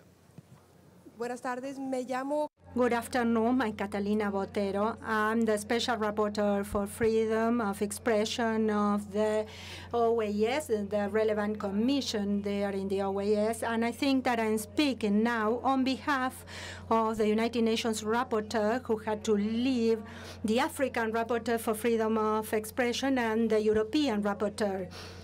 And I would like to say 3 specific things. First, I believe it is essential for regional bodies that protect human rights to take part in this kind of discussion. I'm really thankful for the invitation, but I think that we need to have a broader involvement, because I think that here we are talking about human rights. Second, both the United Nations rapporteur and the OAS Rapporteur Office have prepared documents on the freedom of expression on the internet, and we forwarded them to the committee. And of course, these are 100-page documents each, but we would like to discuss these documents at the right time. I think this is not the right time, but I would like to remind you that those documents have already been submitted. And third, this is related to principles and to the two comments that I have just made. I believe that it would be essential to recall in those principles that we are talking about freedom of expression. Technologies are not neutral. Each of the chapters of the documents prepared have to be reviewed in the light of the highest human rights standards, and they have to be interpreted in the light or under the light of the highest human rights standards. There is a joint declaration of the 4 rapporteurs on freedom of expression, the African, the European, the UN, and the OAS, the rapporteurs on the freedom of expression on the internet. And I believe that it is extremely important to bear in mind those standards in that catalog of principles, especially, and I repeat, so that we do not forget that technologies are not neutral. Thank you. Thank you. You are actually standing in the wrong line. You should have been in the government line as a representative of the organization. No. The government, IGOs would be in the government has spoken. Can we have civil society? Yes, I know that, yes. I'm just saying the speaker should not have taken a civil society slot for equity's sake. And one thing I forgot to say, we are discussing the entire document, but you focus on what you want, but we are not saying we're discussing only paragraph whatever, 1 to 12, but all the paragraphs relating to the principles. Sorry, not the entire document, but all paras relating to principles. And please, can you show the clock here for the podium and take down the graphics so that we can see the clock also from the podium? Should we maybe, as that was a government slot, move to the other side, academic and technical community? Edmund, please. Thank you. Edmund Chung here. My badge says technical community, but sorry. I want to speak now as a new father of an 18-month-old daughter. And I urge us to consider adding one bullet point in this human rights section for the rights of the child. Child abuse and child online safety is one of the most urgent internet issues we're grappling with. From child trafficking online all the way to cyberbullying leading to teen suicides, I sincerely think that if we walk out of here without even addressing anything on this issue, in this landmark document for internet governance, we would have failed our children. And this is the right place to do it, this under human rights part. At the same time, we must guard against other forms of abuse and carefully balance child protection against the trampling of the rights of the child on freedom of expression, freedom of thought, privacy, dignity, and all that comes with the Human Rights Declaration. We already have that balance achieved, actually, and enshrined in the Convention on the Rights of the Child, which not only is a convention under the Human Rights Declaration, but it is also the convention that is most universally accepted and the most ratified convention on human rights in history. So I humbly submit the following text to be added as an extra point, bullet point for consideration.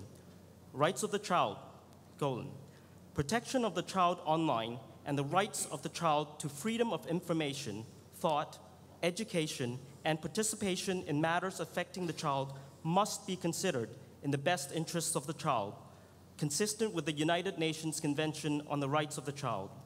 Again, I understand this may be a new item, but I really think this belongs under human rights and it doesn't belong in the roadmap. This is a very simple item to be added, and I urge us to consider this seriously. Given that we call NETmundial the global multi-stakeholder meeting on the future of internet governance, without due regard to our future generations, none of what we talk about today will be relevant. Children have special needs, and their rights to protection, as to freedom, must be upheld on the internet, which is their playground. Thank you.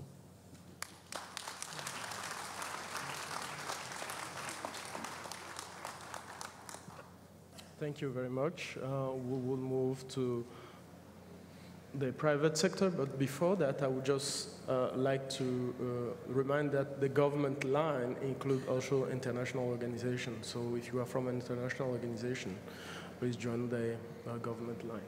So yeah, from private sector. Yes, thank you, Adil and Marcus, and really to all the organizers for the work that you're doing to make this work, especially so many volunteers on the various committees. I'm Nick Ashton-Hart, speaking for the International Digital Economy Alliance in Geneva. And I'd like to make 2 points. Firstly, that internet governance cannot expand infinitely to cover every subject which has an internet element, especially those that relate to content. If internet governance tries to solve all problems, it will end up being able to solve none. Secondly, many of the principles that we settle on here relate to life online and offline equally. And we should not seek to address the online dimension in isolation. For example, human rights apply equally online and offline. This has been agreed by the international community.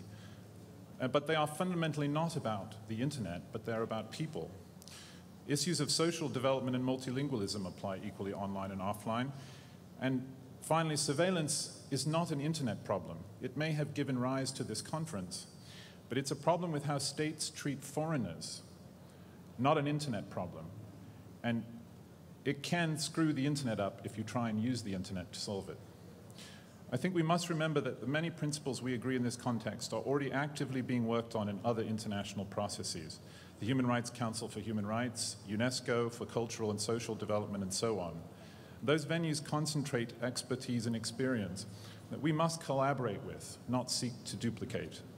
We should participate in these fora to give them the benefit of the internet community's expertise, not least amongst which is the value of multi-stakeholder-based decision-making.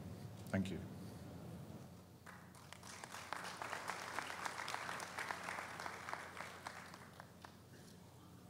Thank you very much. Do we have any comment from the online remote participant? If not, civil society is on the queue. Yes, we have a comment from Germany that will be read now. This is a comment from Germany on human rights, which reads, "Privacy is a basic requirement for a democratic and free society. Mass surveillance contradicts this principle. Therefore, the following should be added to paragraph 5 on privacy. This includes the collection, treatment, and dissemination of personal data and metadata. Mass surveillance and data retention are not compatible with the principle of privacy. Accessibility of online resources should be universal and inclusive, and as such, the paragraph should not be limited to disability. Hence, paragraph 6 on accessibility should read, everyone should enjoy full and equal access to online resources, regardless of individual prerequisites, such as disability, literacy, gender, and socioeconomic conditions." We have an additional comment on video coming from the remote hub from São Paulo in Brazil.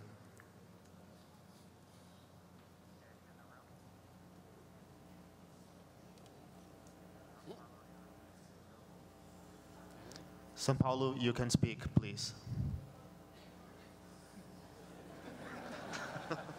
Olá, boa tarde. Good afternoon, Rolando Costa from Arena NETmundial in São Paulo, and our input will be read by Fernanda, representative of a civil society. Fernanda, please. Hello, good afternoon. We, participants of Hub Brazil in Arena NETmundial in São Paulo, they asked me to speak again, and we, participants of Help Brazil in Arena NETmundial in São Paulo, we reviewed the document today in the morning, Principles of Internet Governance made available by NETmundial organizers, and would like to add our input to 4 paragraphs in this document. Paragraph 4 on assurance to association, right to associate.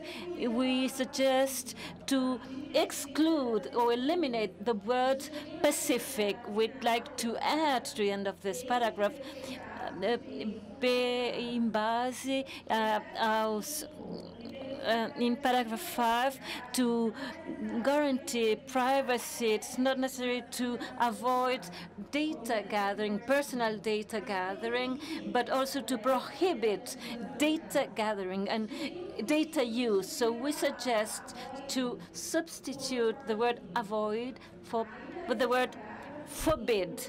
So we also would like to suggest to add this phrase. We need to have and harmonize harmonized data and surveillance mechanisms. In paragraph 7 on freedom and accessibility to information, I would like to add its responsibility of the multi-stakeholder parties, digital services for equal rights to people. And finally, in the paragraph on development, paragraph 8, we'd like to add we should enclose goals of access with a minimum assurance for the next years to warrant access in the next decades. This is a contribution from São Paulo. Thank you very much. Thank you very much, and for the translation as well. Next on the queue is from civil society. My turn? Thank you. Can you hear me? Hi, my name is Robin Gross, and I'm with IP Justice, and I would like to deliver a few key points to try to strengthen the human rights section that a broad coalition of civil society representatives from the north and from the south came to ask me to deliver. So the first is on the preamble section, and we would like to see at the beginning that the internet is a global common resource for all people.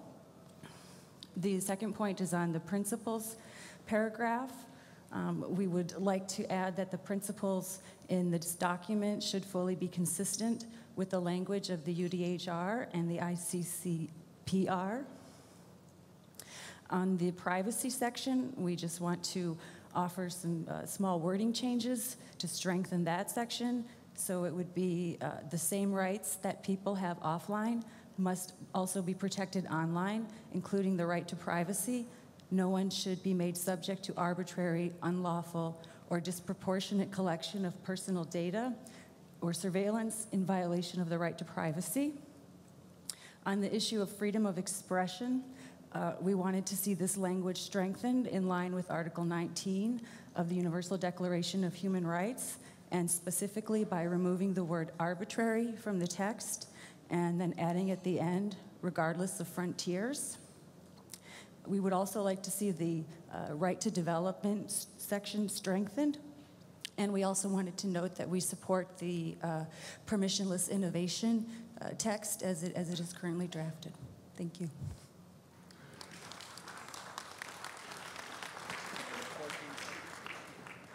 Thank you very much. Now we move to the next queue from government and international organization. Thank you very much. My name is Dirk Brengemann. I'm from the German Foreign Office. I have two general comments and one specific comment. The general comment, we are here in a particular process in an international multi-stakeholder conference, and we are trying to find our best way through this. I've spent half of my professional life in international organizations, so I'm acutely aware of those differences. But I think the way we are trying to approach the best way here is evolutionary. And with this, I would just underline comments made by the chairman, Markus Kummer. You also said that we now need to try to get how did you put it, a good enough document coming out of this? And this is what we are now trying to achieve. And by trying to do that, I think we all need to focus on essential points and just limit it to those points which are really vital to us. The other more general comment is, I heard somebody saying that maybe surveillance wouldn't fit into that document. I think by what we've just heard from the remote participants, it's clear there's a strong interest in the issue of privacy, etc. And I also believe coming out of this place here, not to have any reference to that, given the history of how this conference came about, would be a bit astonishing. And also from our side, I think it would be a bit astonishing. My specific comment is on human rights. You say in the beginning of paragraph 2, human rights are central values and universal, and then it goes on. For us, human rights are more than just values. For us, they are norms, because we have agreed on them, and they are there on the books. They are not just values.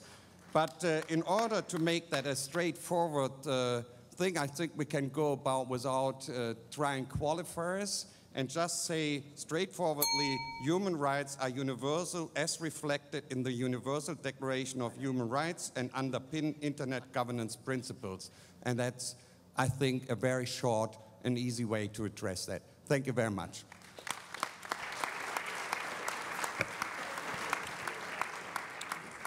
Thank you.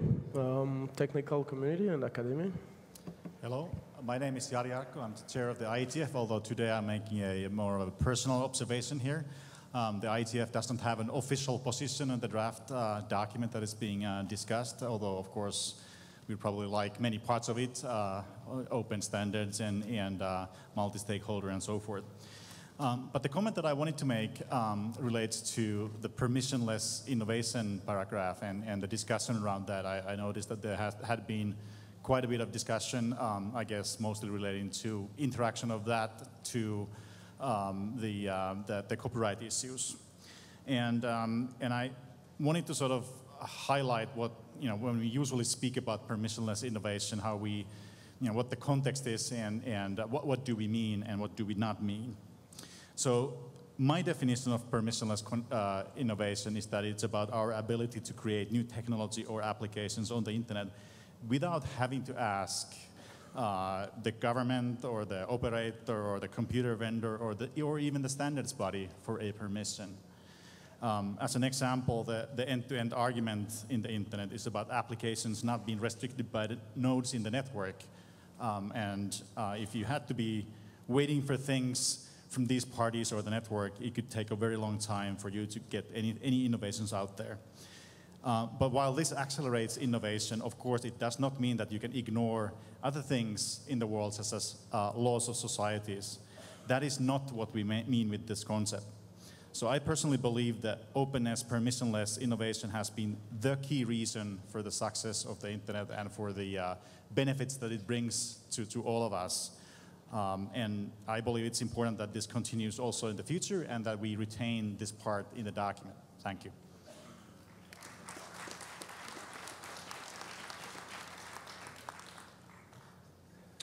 Thank you. Next queue.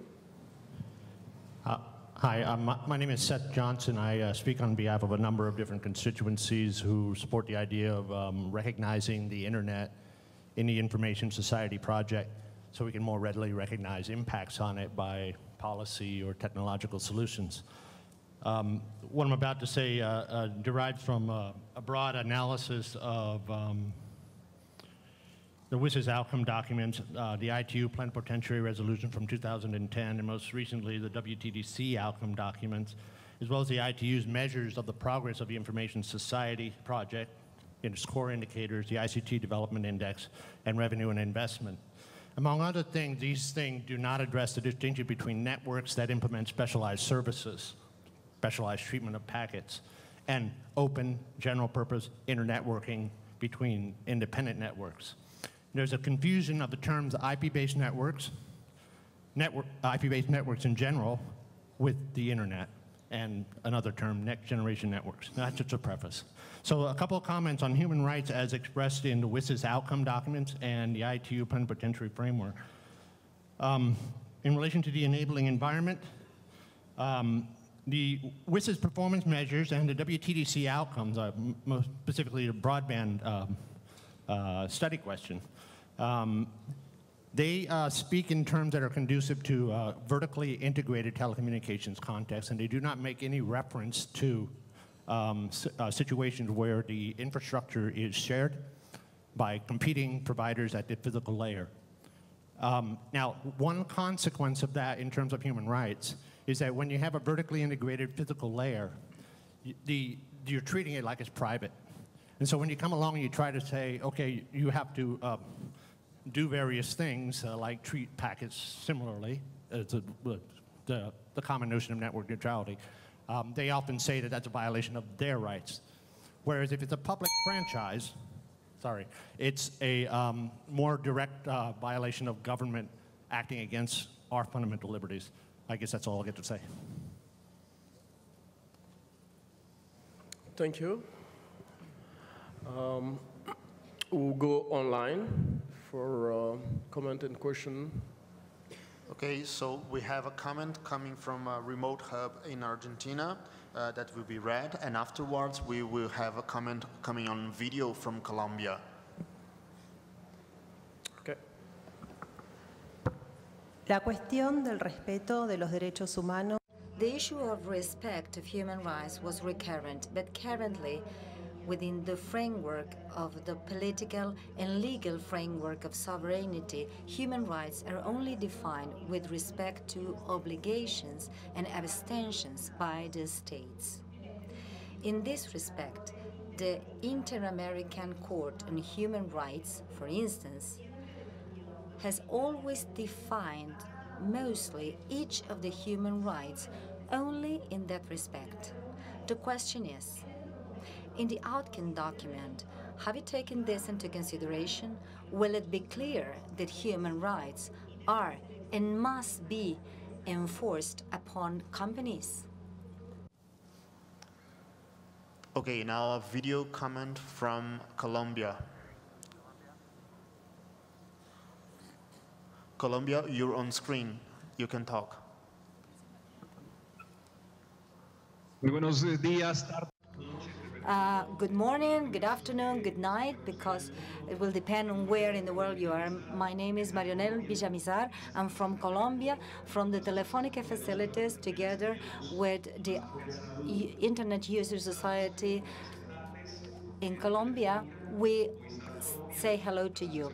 We are together with the Internet users and Telefónica, the Communication of Regulation of Telecommunications, the National Planning Department, Transparency for Colombia, PERRA, WAIRA, and different mass media.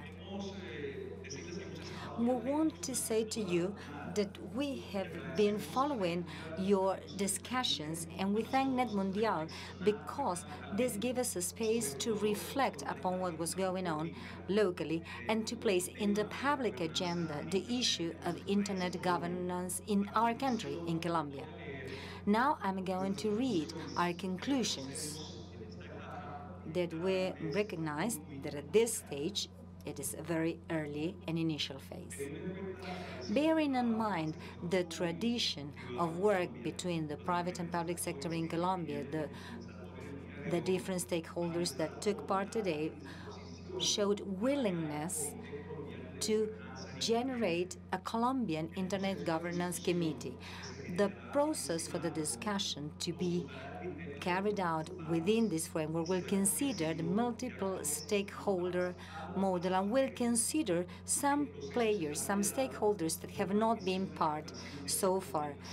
This process will be led by the National Telecommunication Committee, as well as Telefónica and the Colombian Association of Internet Users and the University Externado from Colombia.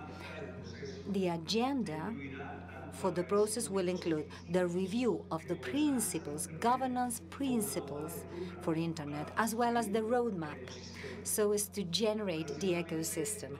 Additionally, we will review issues like human resources, responsibility and duties of users, actions tending to disseminate the new technological trends and concepts that are more relevant for the Internet governance. Thank you very much to all of you. Thank you very much as well for following all of this remotely. We will come back to the room now and follow our other in the process. So, civil society. Thank you.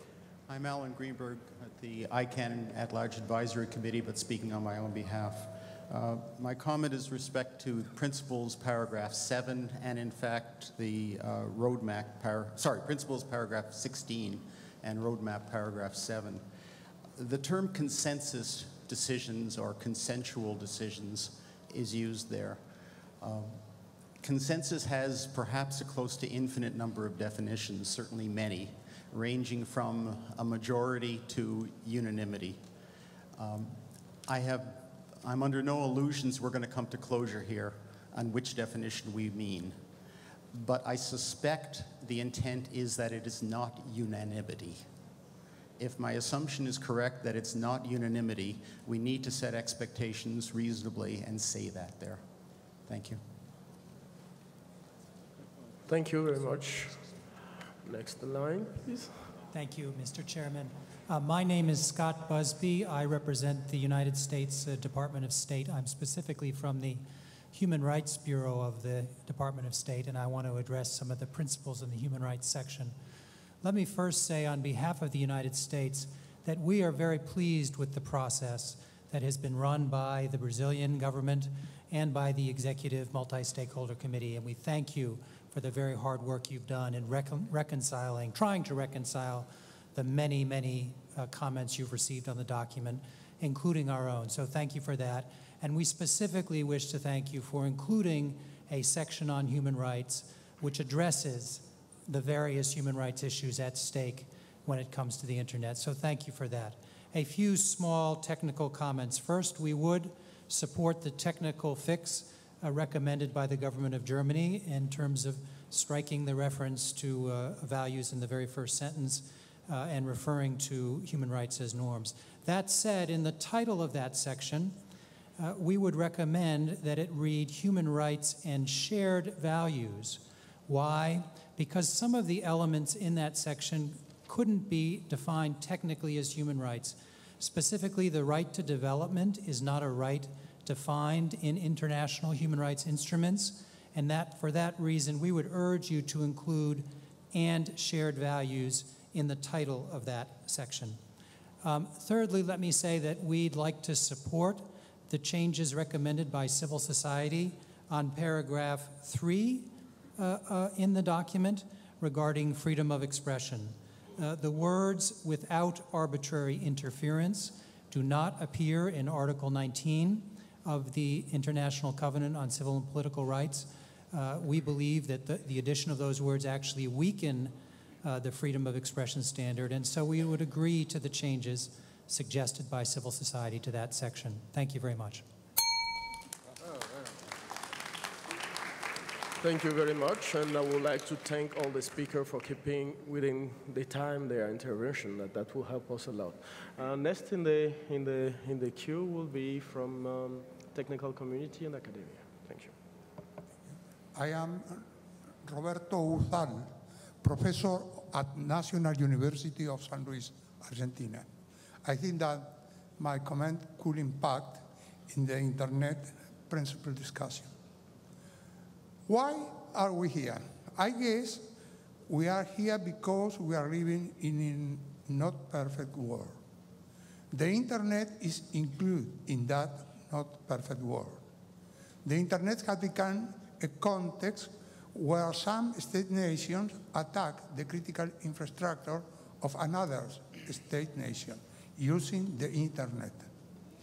Internet is also an environment where sophisticated ways of espionage are taking place and a place where very profitable forms of transnational organized crime are working. So I think that NETmundial must, or at least should be, the beginning of an important improvement process of the internet. That beginning must arrive soon. I no agreed avoiding hard topics in NETmundial outcome document. I want to remark a very, very important point, at least for me. We have, as an example, by one hand, a police team belonging to Interpol, for example, surveillance a cybercriminal gang specialized in cyber money laundering.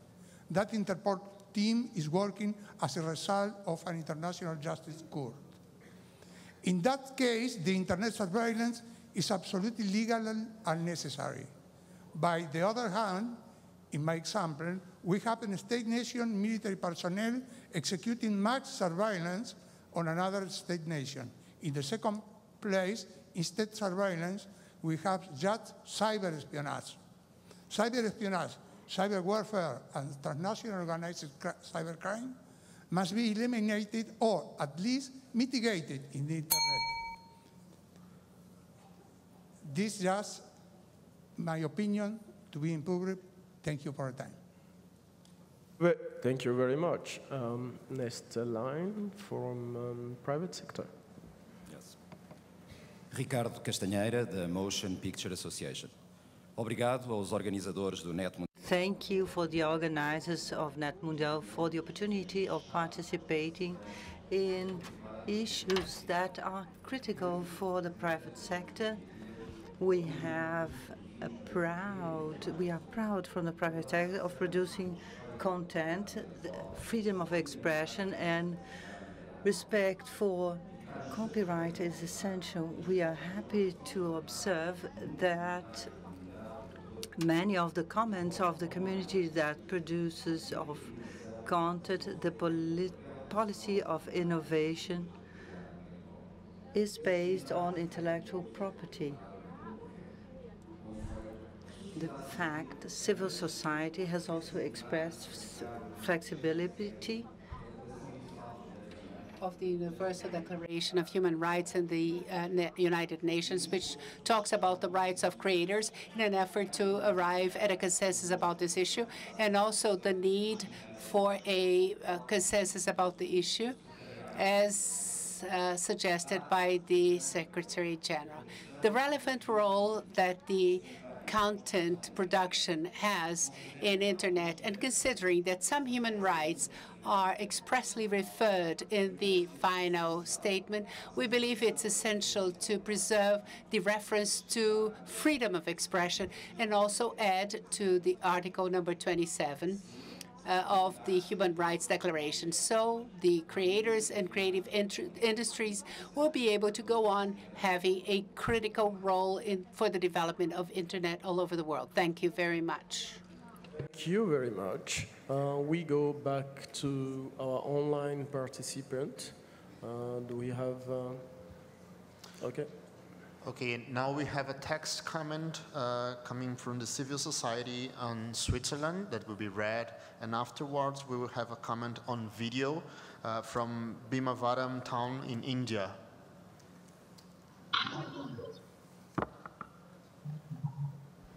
The comment from the civil society reads, I propose to add at the end of paragraph 16, or when an attempted consensus process has shown that no consensus can be reached, in a decentralized manner by means of national democratic processes. The rationale for this change proposal is that otherwise no governance decisions can be made when due significantly conflicting interests, no consensus can be reached. Such lack of ability to make non-consensus governance decisions would of course be a decision in itself. This would totally and absolutely and unacceptably go against fundamental principles of democracy. Now we have video from India. Good afternoon, everybody. This is S.R. Kanamori. representing civil society and academia. My basic question is regarding human rights on education, free education, freedom of expression, freedom of knowledge, collaboration and freedom of development is key for governance of the internet. And internet should reach the poor and poorest of the world on one internet with knowledge exchanges. This is not really represented in the overall document.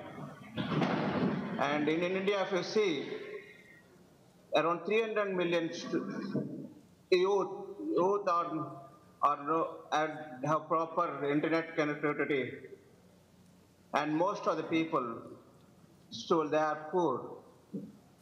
And if you can see the same status all over the world, if you are rich, the human rights you will get a good human rights. If you are a poor and if you are a beggar, you don't have human rights. I'm down to thank you all internet stakeholders, address this issue and make it as a common draft, all youth of all over the world. Thank you so much and wish you all the best. Thank you very much.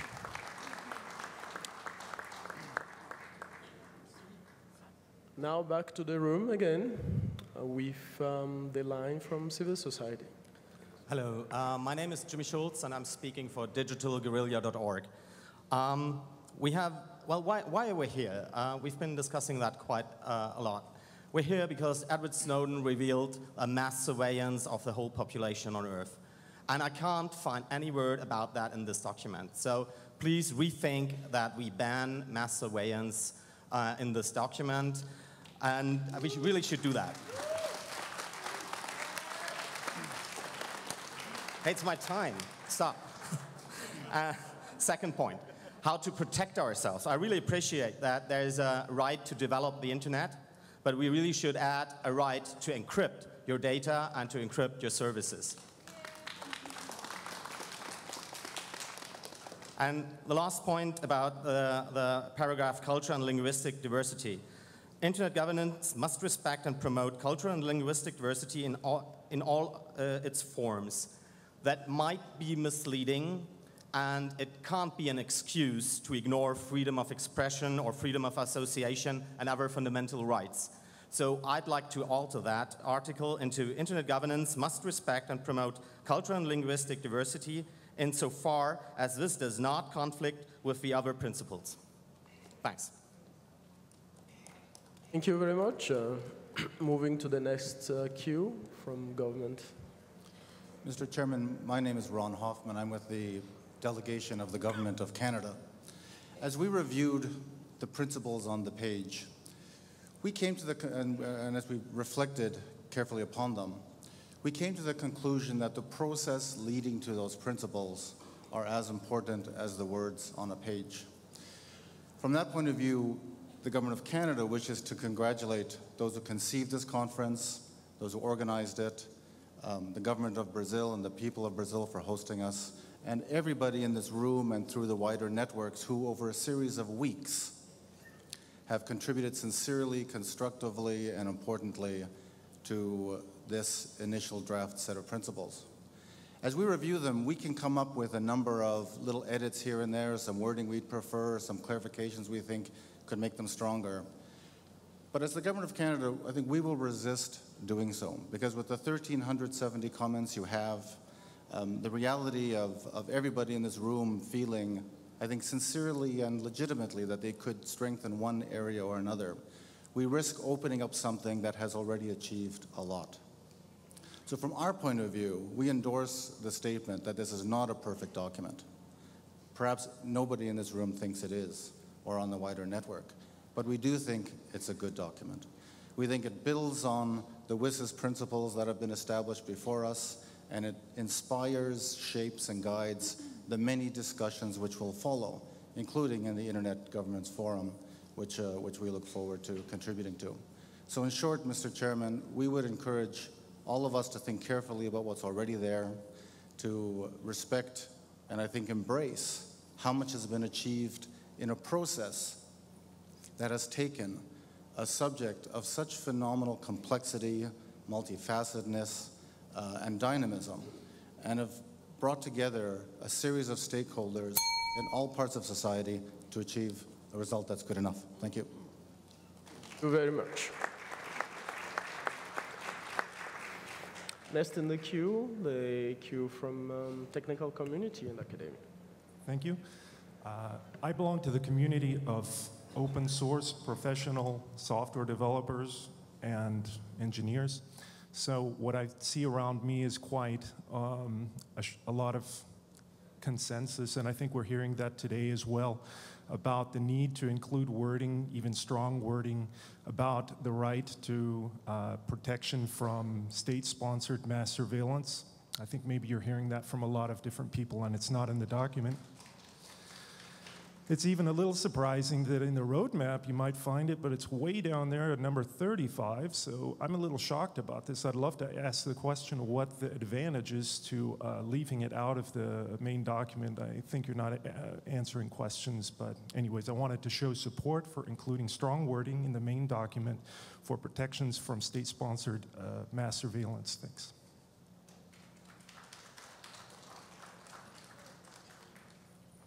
Thank you, and I consider that comment for the roadmap session, and I guess it will be taken into consideration at that time. Private sector.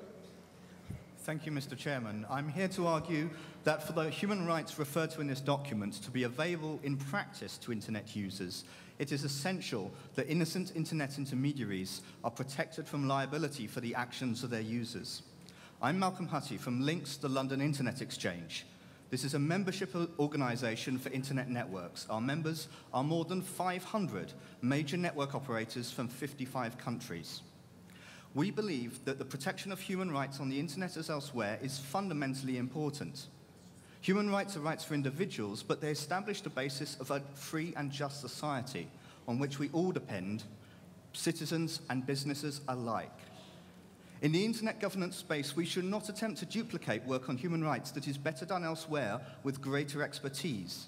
We should focus on the application of human rights in ways that are unique to the circumstances of the internet. The unique circumstance on the internet is that in order to make use of their rights, citizens depend on the services of internet intermediaries, businesses such as our members. We're businesses. We must comply with the law in the countries in which we operate. We are vulnerable to being forced to act in ways that we do not support. Attempts to turn network operators into some kind of internet police that exercise prior restraint against alleged wrongdoing circumvents the rule of law by avoiding the procedures established to ensure that fundamental rights are protected. A strong declaration of support for the protection of intermediaries from undue influence would be an important, practical, concrete step this conference could take to ensure that human rights are available in practice to internet users. I raised this point in the consultation process and received support from some members of other communities. With that support, and mindful of the fact that this issue was recognized in General Comment 34 to the International Convention on Civil and Political Rights, as well as the Joint Declaration on Freedom of Expression and the Internet of 4 intergovernmental organizations and other intergovernmental instruments, I propose that the paragraph on human rights is amended to add this sentence. In order to ensure that these rights are available in practice, it is essential that internet intermediaries are protected from liability for the actions of their users. Thank you. Thank you very much. Before moving to the next intervention, I would like to remind all the people speaking to state their name and their organization, so that the transcript and people following online can follow properly. Now we go back to our online contributions. Okay, now we have a text comment coming from a remote participation hub in Chicago, USA. And afterwards, we will have a video comment coming from Tunisia.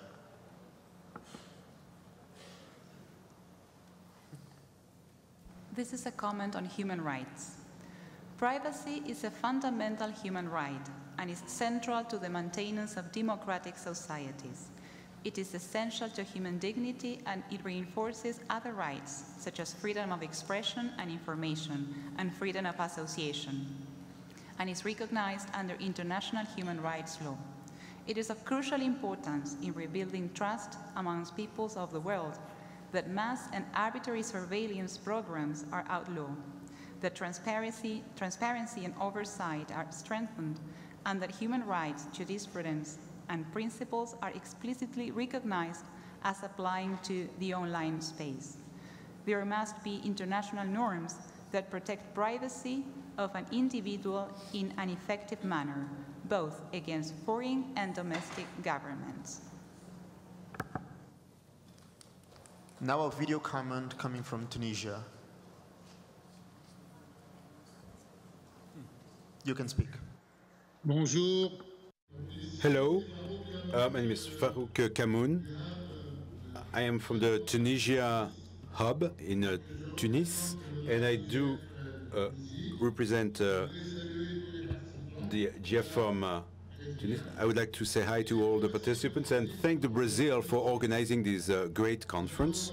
And we're going to talk about human rights, and we do agree with what was said in the second phase of the WSIS in Tunisia 2003. The internet plays a very important role for development of societies and for promoting freedom of expression and association, and make sure that the privacy is warranted.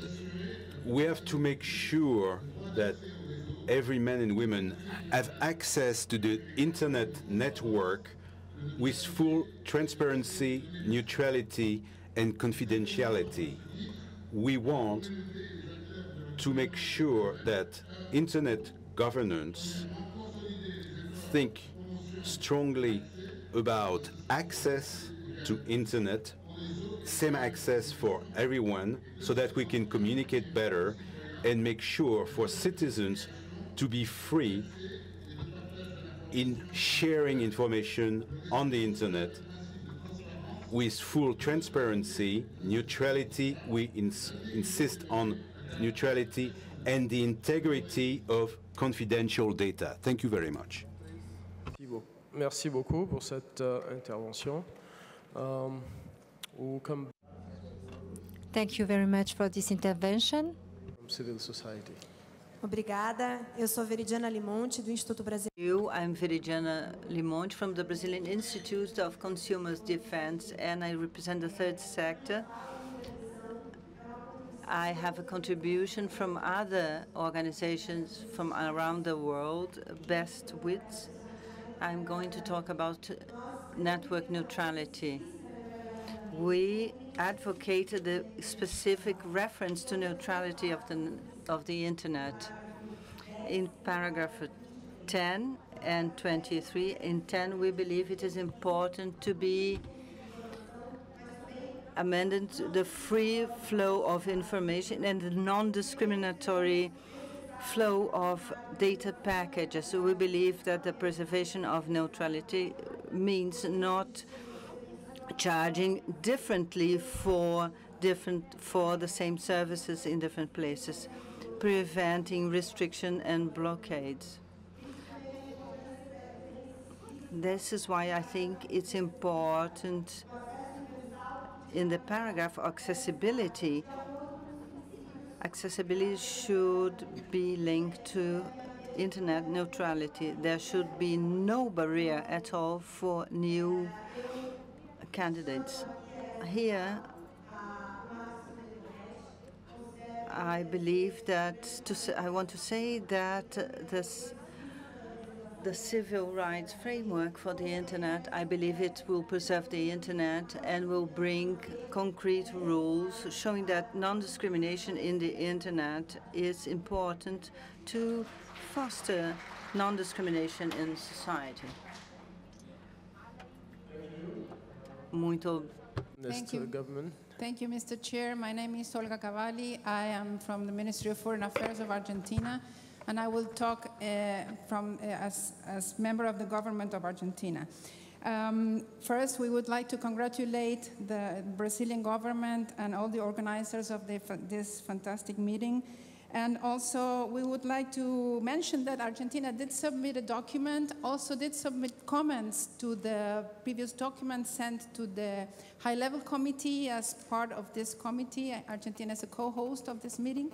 But we don't see them reflected in this document, so we will repeat some of them which we think are relevant and we would like very much to be included in the final document. Two of them are about human rights. The first is an addition text to the paragraph 5 about privacy. We would like to add the text at the end that says, and ensure security and confidentiality of information in accordance with international standards and local laws. Then in paragraph 6, we would like to add this text at the end, what is here now.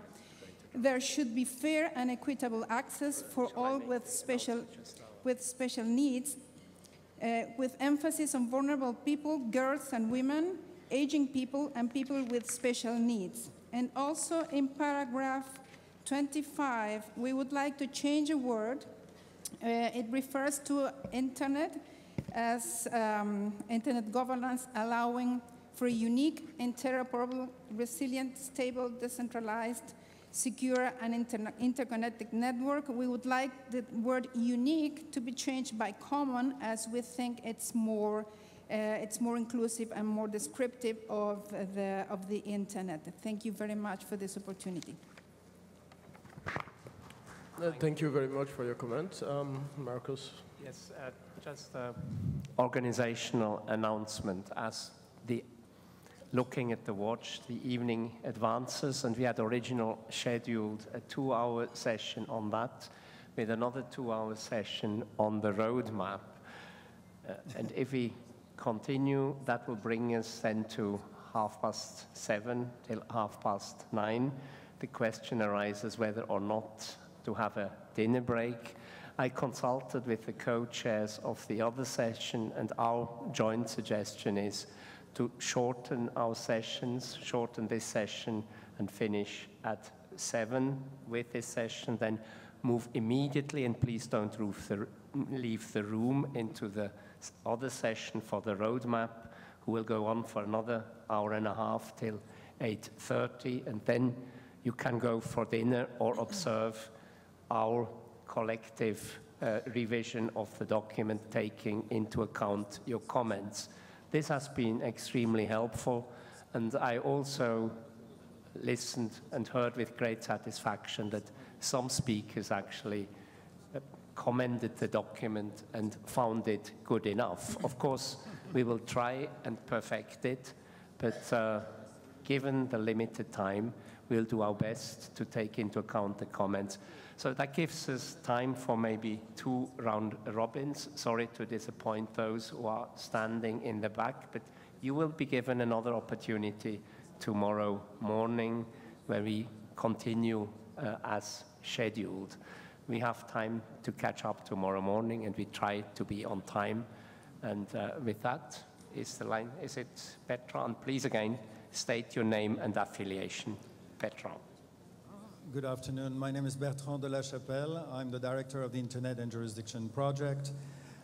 Just a suggestion on paragraph 3 in human rights regarding freedom of expression, to be closer to the actual wording of Article 19 of the Universal Declaration of Human Rights, and to add at the end of the paragraph the expression regardless of frontiers, which is included in Article 19, and that would appropriately replace the without arbitrary interference that some commentators have suggested to delete. By the way, the Article 19 also says seek, receive, and impart information and ideas. And if you could add "and ideas" to the wording, it would be good as well. But regardless of frontiers is the main comment. Thank you. Ambassador Fonseca just made an excellent suggestion. Please stay in the queue and we write down your names so that you have preferential access to the microphone tomorrow morning for standing and waiting for so long. So please, we will take down your names and you can then start at the microphone tomorrow morning, so you will get paid for your patience. Okay, please, Paul, next speaker. Thank you, Mr. Chairman. I'm Paul Mitchell from Microsoft and speaking today on behalf of the ICC Basis business community. And first, I'd like to thank and congratulate the organizers and the government of Brazil for pulling off this excellent conference so far today. My comments refer to the paragraph on open and distributed architecture. First, I'd like to reaffirm the importance of maintaining the security, stability, and resilience of the Internet and the openness of the Internet. That has to be job one, especially for those of us that are developing and deploying cloud services around the world. These attributes are paramount. But there isn't a clear consensus among the business community on net neutrality. On the other hand, there is a clear consensus among the business community that this is not the place for a net neutrality discussion, in part because it is currently under discussion in various national legislative and adjudicatory processes around the world. The draft text proposes the equal treatment of all protocols and data. As a technical matter, that doesn't actually make sense. Protocols are developed to perform specific functions and tasks, and they consume network resources differently. Networks need the flexibility to be able to adapt to them as necessary to ensure their proper functioning so that they can deliver the benefits that they were defined for. Likewise, and especially with the emergence of the Internet of Things, we need the capability for differentiation and innovation. So here's an example with auto telematics. If I need to get an oil change, reporting that data is not particularly critical. But if the airbag goes off in my car in an accident, it's life critical. Clearly, the treatment of the data doesn't need to be the same and shouldn't be. The network systems need that level of flexibility. And without thinking too much, I'm sure everyone here can think of other examples. That flexibility should not be a ticket for anyone to behave in an anti-competitive manner, but it's a requirement to enable the greatest degree of forward innovation. And finally, there were 36 comments on the text. 16 of them suggested a revision of equal, while only 7 suggested making net neutrality explicit. Clearly, unfortunately, not a consensus on the text. Thank you. Thank you very much. We'll go online. Do we have contribution online? Yes, we have a text comment from the Caribbean Network Access Point in Dominican Republic, and afterwards a video interaction from Chennai in India.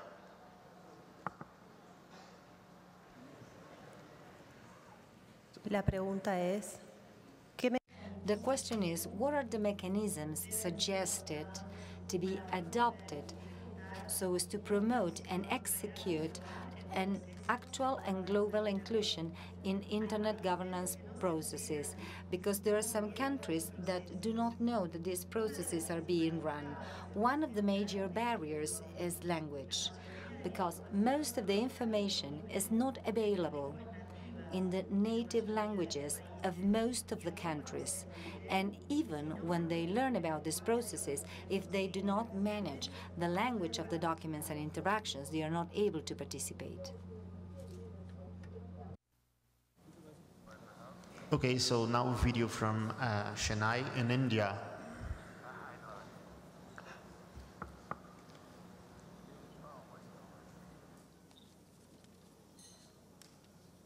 Hello, this is Akhilesh from SM University. I'm talking on behalf of Internet Society Chennai chapter, and I have a statement on unified and unfragmented internet. That internet has to be one internet and a unified and an unfragmented space. Otherwise, it is not an internet. It would be something else, perhaps a disconnected cluster of government-controlled and closed networks. The internet we have is good because it's free and open and governed by the multi-stakeholder processes. The unified global internet is good for every country, especially for developing countries. Unfragmented and is what global connections make global connections possible. And global connections are good for business and good for people, for the whole world. Progress happens in unfragmented internet, and we would like the internet to be global and unfragmented. Thank you.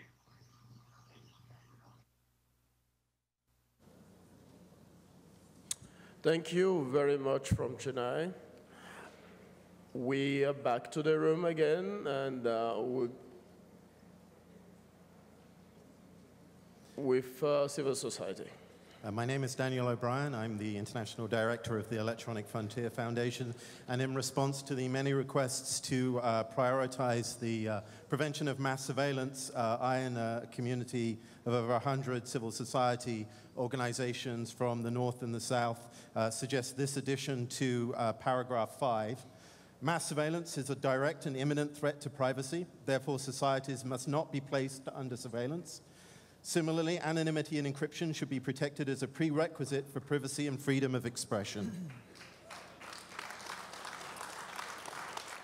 The international principles of the application of human rights to communication surveillance, the necessary and proportionate principles, should be the vantage point of this discussion. Thank you. There's also some additions to the paragraph on security, security, stability, and resilience of the internet. There's a key word in this principle which we should emphasize: trustworthy. Trust is vital for security and stability, and users need to be able to distrust in the privacy and integrity of their communications, which means an internet free of security vulnerabilities, free of backdoors unknown to end users, and a network that is not undermined by attempts by states or others to warp the resilient nature of a decentralized internet in order to make it more malleable to control or monitoring. Critical and intermediate infrastructure must not be tampered with in the service of surveillance. Personal computing devices are the core of our personal lives, and their sanctity must not be violated. Secrecy undermines trust, and secrecy undermines security. Security through obscurity is rightfully rejected in the internet tradition, and so it should be in the internet of the future. So we call for keeping the term trustworthy in this principle and the insertion of strong and transparent cooperation among all stakeholders. We also call for the sentence: the increasing militarization of the internet undermines the integrity, security, and potential to benefit humanity. Thank you. Thank you, Government. I'm Pablo Marquez. I'm the director of the regulator from Colombia. I'm going to speak in Spanish.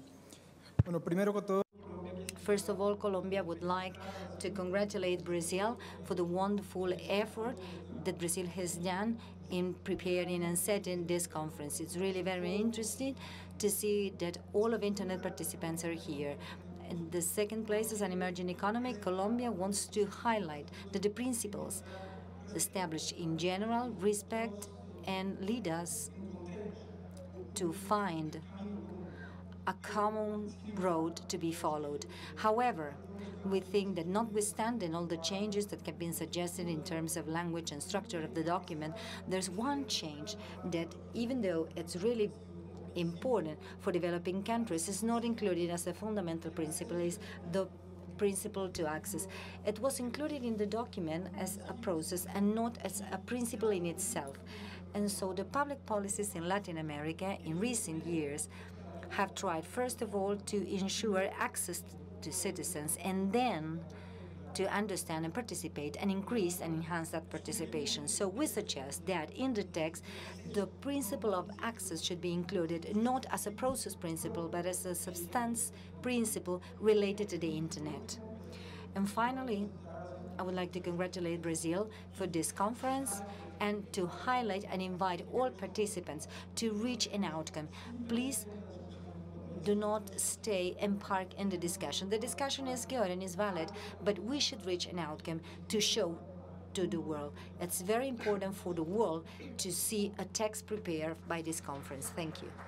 Thank you very much. Technical community and academia.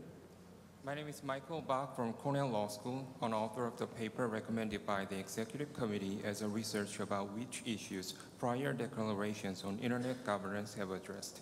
And my colleague and I noticed that several topics in prior declarations are missing from NETmundial's draft outcome as of today. While it is true that this committee did not cover the same issues as prior declarations, we do believe that one particular issue must be additionally addressed: special protection for the online activities of minorities.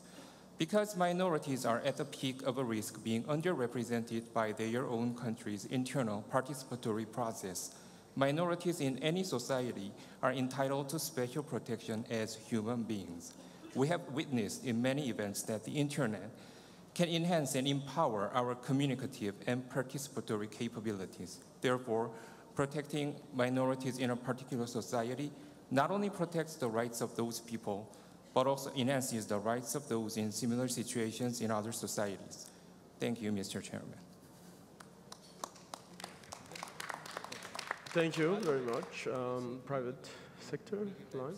Thank you, Mr. Chairman. My name is Eric Loeb. I'm with AT&T, and also I chair the task force on Internet and telecommunications at the International Chamber of Commerce, and my comments today are on behalf of the ICC. First of all, again, my congratulations to the organizers and to the committees for the excellent work to forge consensus on so many areas. As reflected in Marcus's comments, there are a number of provisions in this document for which there were not many comments seeking alterations, and it demonstrates consensus in areas.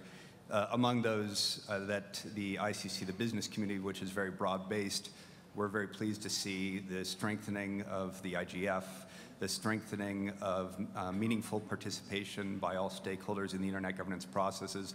There are many more. And of course, there are some areas where at present we're seeing some disagreements in views where there is not consensus.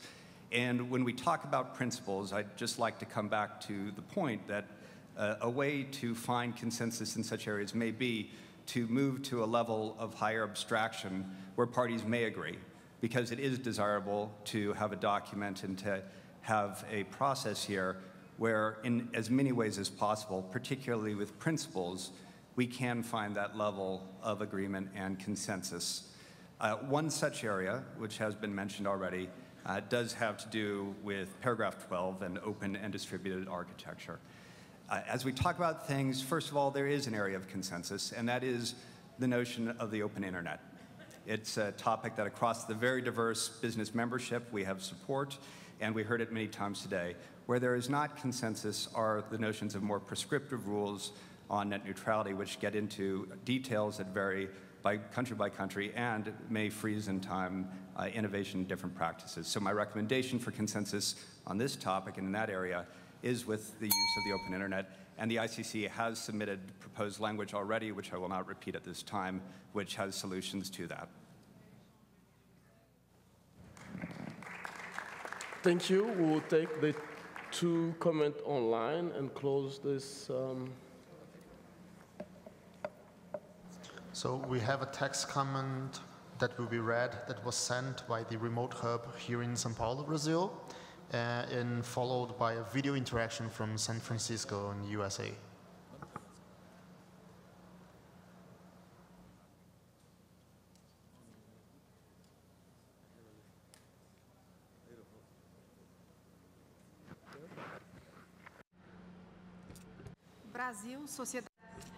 Brazil's civil society, which mechanisms will be assured for the protection from different practices, like the reduction of speed, band speed, and the control of contents through obstacles to the access to internet, for example. All this on behalf of the administrators of networks or by third parties. Cisco. Hello, thank you, and good evening to everyone in Brazil. My name is Zachary Lindbergh, and we're speaking to you from San Francisco in the United States. Our question regards paragraphs 10 and 12 of the principles set out here, which concern a unified network and an open architecture.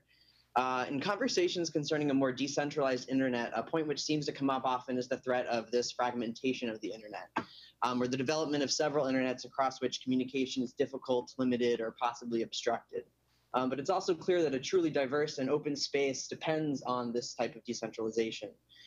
Paragraph 10 describes an internet that's coherent, stable, unfragmented, allows for the free flow of information. And it's obvious that in order to facilitate this, a certain amount of agreement has to be in place regarding technical infrastructure. However, it's important to consider that choices about technical architectures, protocols, etc., can play a profound role in regulating the values of the space. That choices about architecture necessarily means a particular choice of what is and is not possible. And therefore, the technical foundation of the internet regulates its character in a very fundamental way.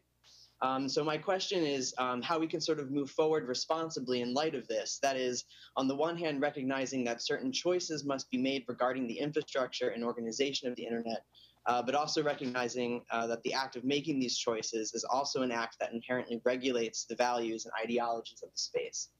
Thank you. Thank you very much. And this ends the series of input to this session today. No, it started with civil society.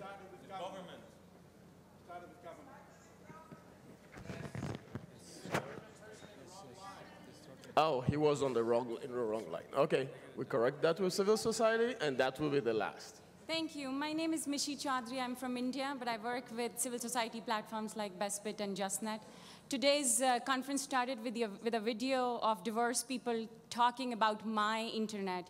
We have to understand the internet belongs to the people who use it. Governments and private corporations are trustees who have to work in public interest. The public interest, which is determined in democratic ways. These trustees should be legally responsible to the public for performance of their obligations. That also means that governments should be liable to citizens for conducting or facilitating mass surveillance of internet users. Telecommunications operators should be legally liable everywhere they do business for acts facilitating illegal surveillance everywhere. We also ask for a separate item on net neutrality, without which this document does not actually do justice to what it is attempting to do. Telecommunications network operators should either be common carriers obliged to move all packets on a non-discriminatory basis, leaving all users free to offer and accept any service on any port. Operators who do not want to be common carriers should be strictly legally liable for all routing and bad content selection decisions. Further, paragraph 2, the internet should be preserved as a fertile and innovative environment based on free and open source software and open system architecture. We also recommend that paragraph 13 should be retained for permissionless innovation. Then there is some recommendation also from, okay, I have some tech problem here, but internet governance principles should recognize the enabling power of the internet for the realization of human rights. At the same time, principles should protect the internet's critical infrastructure and necessary actors from undue interference or actions that could diminish people's ability to enjoy human rights in its civil, political, economic, social, and cultural dimensions. Thank you. Thank you very much. So, as mentioned by Marcus before, this is the first round of input. Tomorrow there will be another session on the roadmap. And those on the line before we cut will be given priority.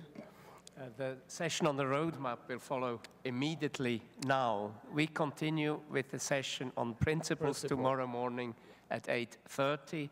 And those who want to watch us put together and amend the document as we have it, we will be in the room upstairs on the second floor after this session, roughly 8:30. Thank you for your input and see you all tomorrow again.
Ladies and gentlemen, may I ask you to take your seats?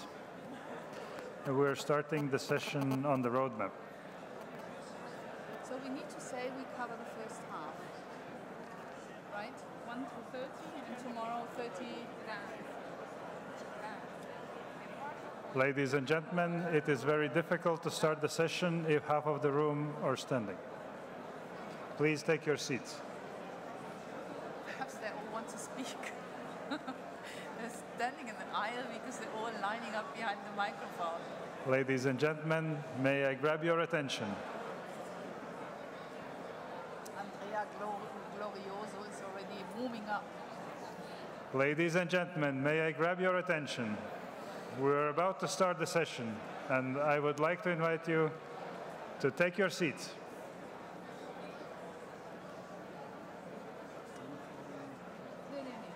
Thank you very much. We're starting the session on the roadmap for the future evolution of the Internet governance. And during this session, we will address only first two parts of section 2, of section of roadmap. In other words, we will address issues that deserve attention of all stakeholders in Internet governance future evolution. And we will address section dealing with the issues dealing with institutional improvements. In other words, tonight we will be talking about section 2, paragraphs 1 to 30. And tomorrow morning we will be addressing the remaining part of the roadmap, namely paragraphs 31 to 45. Before giving floor to speakers, and we will follow the same rules, I will give floor to Janet Hoffman for brief introductory remarks. Janet, please. Yes, thank you. I would like to highlight a few controversial issues that we got out of the more than 400 comments on the roadmap section of the draft document. The first key issue that attracted a lot of comments concerns roles and responsibilities of the stakeholders involved. The question is whether the document we produce here should make reference to existing language, namely the Tunis agenda, or leave it open for further discussion. I guess there is agreement that stakeholders do have different roles and responsibilities, but the question is, how do we take notice of that in the document? Do we go back to Tunis agenda language, or do we leave it open and come up with new language? That was key issue 1. Key issue 2 concerns the status of enhanced cooperation. The question is, and that is where commenters are divided, is enhanced cooperation already taking place, or is it something that should be set in motion? The concept of enhanced cooperation goes back to the WSIS process. And there is an ongoing working group chartered under the CSTD on this issue, and there are documents that you can look up. The third key issue is a related one. It concerns the institutional landscape. The open question is there a need for additional organizations and mechanisms to address issues that are not adequately dealt with, or are we fine with the existing institutional landscape? The fourth key issue concerns the IGF. There is general agreement that the IGF needs improvement. There is also, by now, general agreement that the IGF should become more outcome-oriented. There was a CSTD working group on IGF improvement, and many of the comments received reflect that report of the CSTD working group. There is one concern, and that is reflected in the comments we got, and that concerns the question of how to preserve the open forum character of the IGF while we make it more outcome-oriented. The fifth and final key issue concerns the IANA transition. The open issue with regard to our declaration is whether the declaration should be specific and list the various options under this discussion, or whether it's sufficient to include general principles that should guide the process. Just to mention it, there will also be a panel tomorrow afternoon that deals with the IANA transition that will also offer opportunities to comment. So thank you very much, Janet, for this introduction. And we will follow the same rules as we established in the previous session. Speakers from 4 stakeholder groups, plus 2 remote participants in each round of comments. And we will go until 8:30 or until last speaker. And we will continue tomorrow with the section 3 and 4. So without further delay, I will turn to first speaker, representative from governments. Please introduce yourself and your affiliation. Good afternoon. My name is Andrea Glorioso, and I speak on behalf of the European Commission.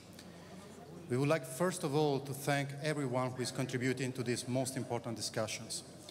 We believe strongly that NETmundial is a historic opportunity to change the pace of the debate on the evolution of global internet governance, but only if we make a collective effort to turn our discussions here into a limited number of actionable items.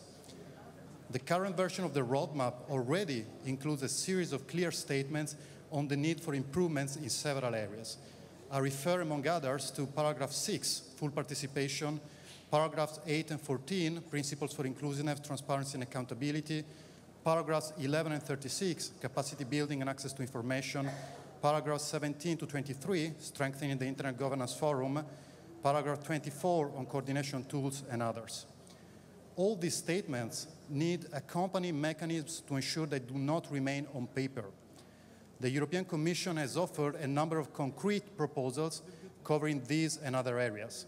I will not repeat these proposals here, although we are, of course, fully available to discuss them at the earliest opportunity. We also understand that not everyone is ready at this point in time to get to the level of detail we suggested in our proposals.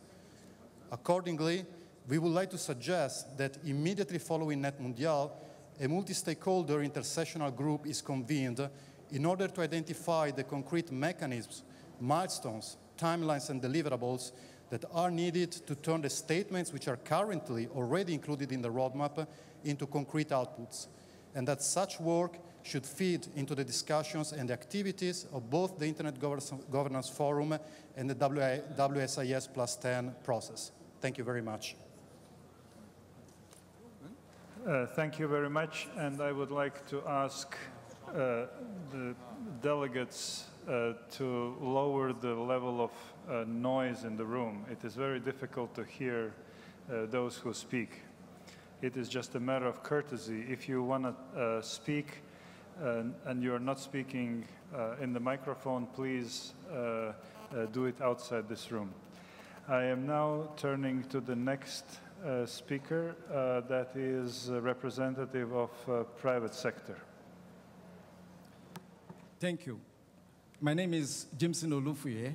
I'm the chair of the private sector-led Africa ICT Alliance based in Abuja, Nigeria. I have very few comments. One on IANA stewardship transition.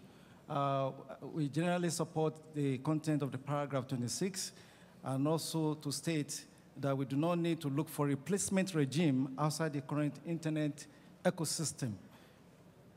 While we continue to be engaged in the current consultation, we believe that the outcome could focus on a lean but agile multi-stakeholder mechanism to handle the oversight function of IANA. As a member of the ICANN community, we will continue to hold ICANN accountable to perform the IANA function it currently does. Secondly, the spirit of NETmundial is already a significant outcome of this process. We are indeed on a journey that is challenging, but as a business from Africa with a strong belief in multi-stakeholder process, if we live up to the openness, inclusiveness, and accountability that we are already showcasing, we can solve the access challenge we are facing in developing nations and bring social and economic opportunity to all our people. And can you indeed be inspired by how we work collaboratively during this NETmundial, taking forward into other fora a positive collegial spirit. And lastly, I would like to thank the Brazilian multi-stakeholder community for the excellent showcase of how bottom-up multi-stakeholder model really works. Thank you very much. Thank you very much for your comments. And now I'm turning to representative of civil society. Hello. Hello, my name is Jacob Applebaum. I'm a journalist and a technologist working on issues of surveillance, usually revealing secrets about the NSA, GCHQ, and other criminally active secret services. With Der Spiegel, I broke the story about the NSA spying on Chancellor Merkel in Germany. These are many stories more like this to come, and they impact everyone on the planet. I speak here in my own capacity as a member of the human race. This is a joint statement from a number of civil society organizations and individuals in São Paulo about paragraph 35 regarding surveillance. Mass surveillance comprises collection, processing, and interception of all forms of communication. It undermines internet security and trust in all personal, business, and diplomatic communications. Mass surveillance is a fundamental human rights violation. Targeted interception and collection of personal data should be conducted in accordance with international human rights law. Critical and intermediate infrastructure must not be tampered with in service of targeted interception. Personal computing devices are the core of our lives. Their sanctity must not be violated. No system, protocol, or standard should be weakened to facilitate interception or decryption of communication or data. Future dialogue requires full disclosure of technical sources and methods for democratic discussion on this topic at the international level using forums like the Human Rights Council and the IGF, aiming to develop a common understanding of all of the related aspects and their implementation. The necessary and proportionate principle should be the vantage point of this discussion. My own view follows. I believe that this statement is critical to a secure, free, and open internet. Well, how will we keep the internet free and open for all? We must refuse to sabotage or intentionally weaken our infrastructure or any other systems, no backdoors, nor so-called lawful interception weaknesses that are exploited by those who do not respect our laws. We require decentralization, protection, and promotion of network neutrality, free and open source software, free and open standards, free and open hardware, no data retention, end-to-end encrypted communications, and a right to anonymity. We must end ongoing mass surveillance and make transparent the ongoing corporate collaborations with these states. We need transparency and accountability. No secret laws, no secret interpretations, real democratic processes. This document should reflect these values. Thank you very much.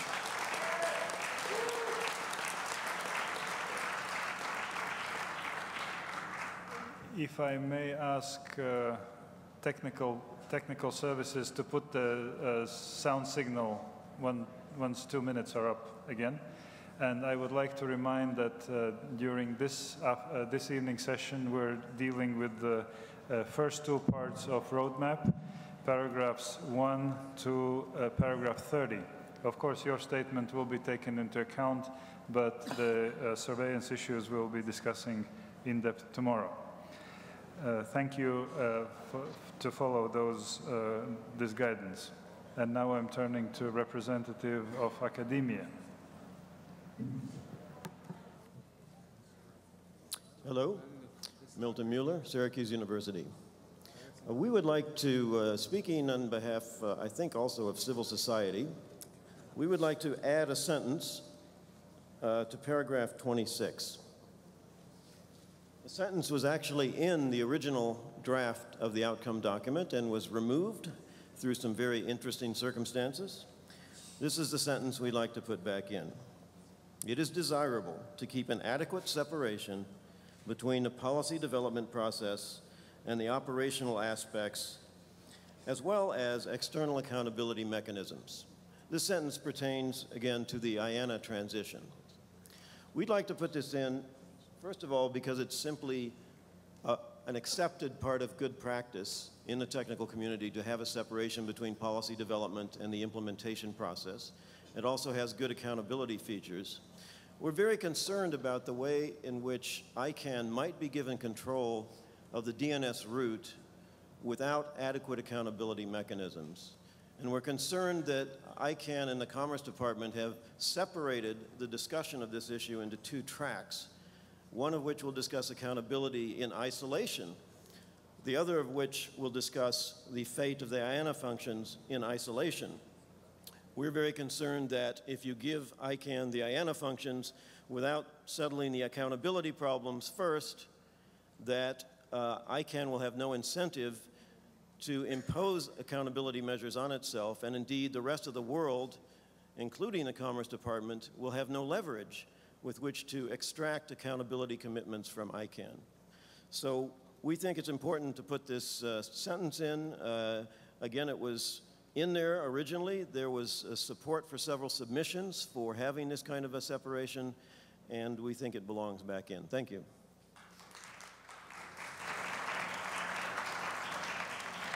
Thank you. Thank you very much. And now I'm turning to remote participation coordinators.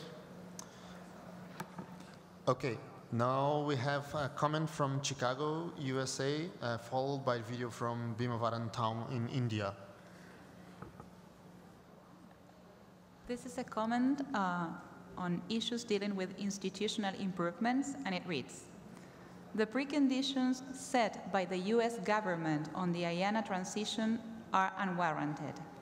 ICANN must be an independent organization free from US control, and the process from transition must be equally determined by the international community with not set preconditions.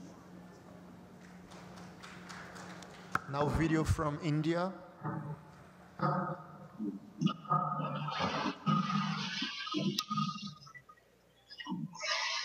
Are we ready?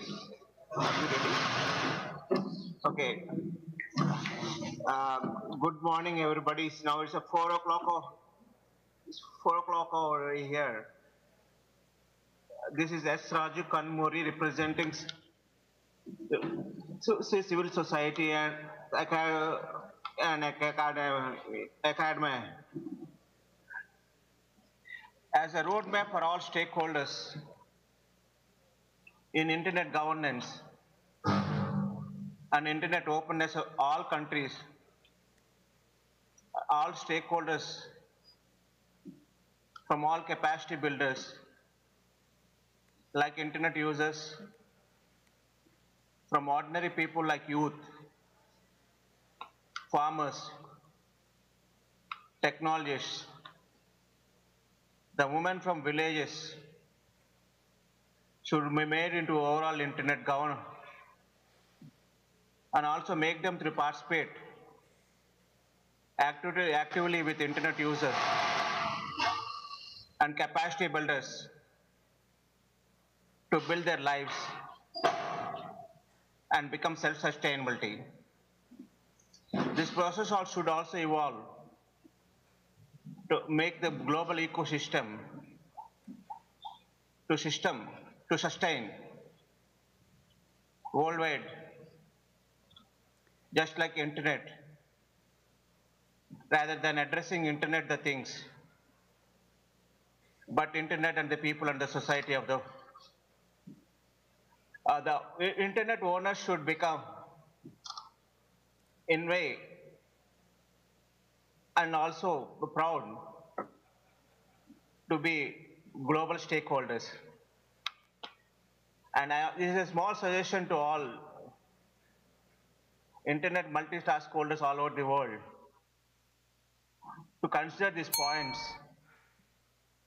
So thank you so much.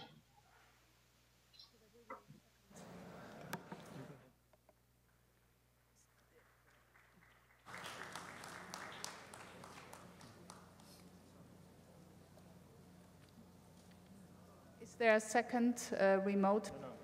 No. Okay. So next one will be government, but if I may add one comment, the more specific your suggestions are, the more likely it is that your comments will indeed be reflected in the document.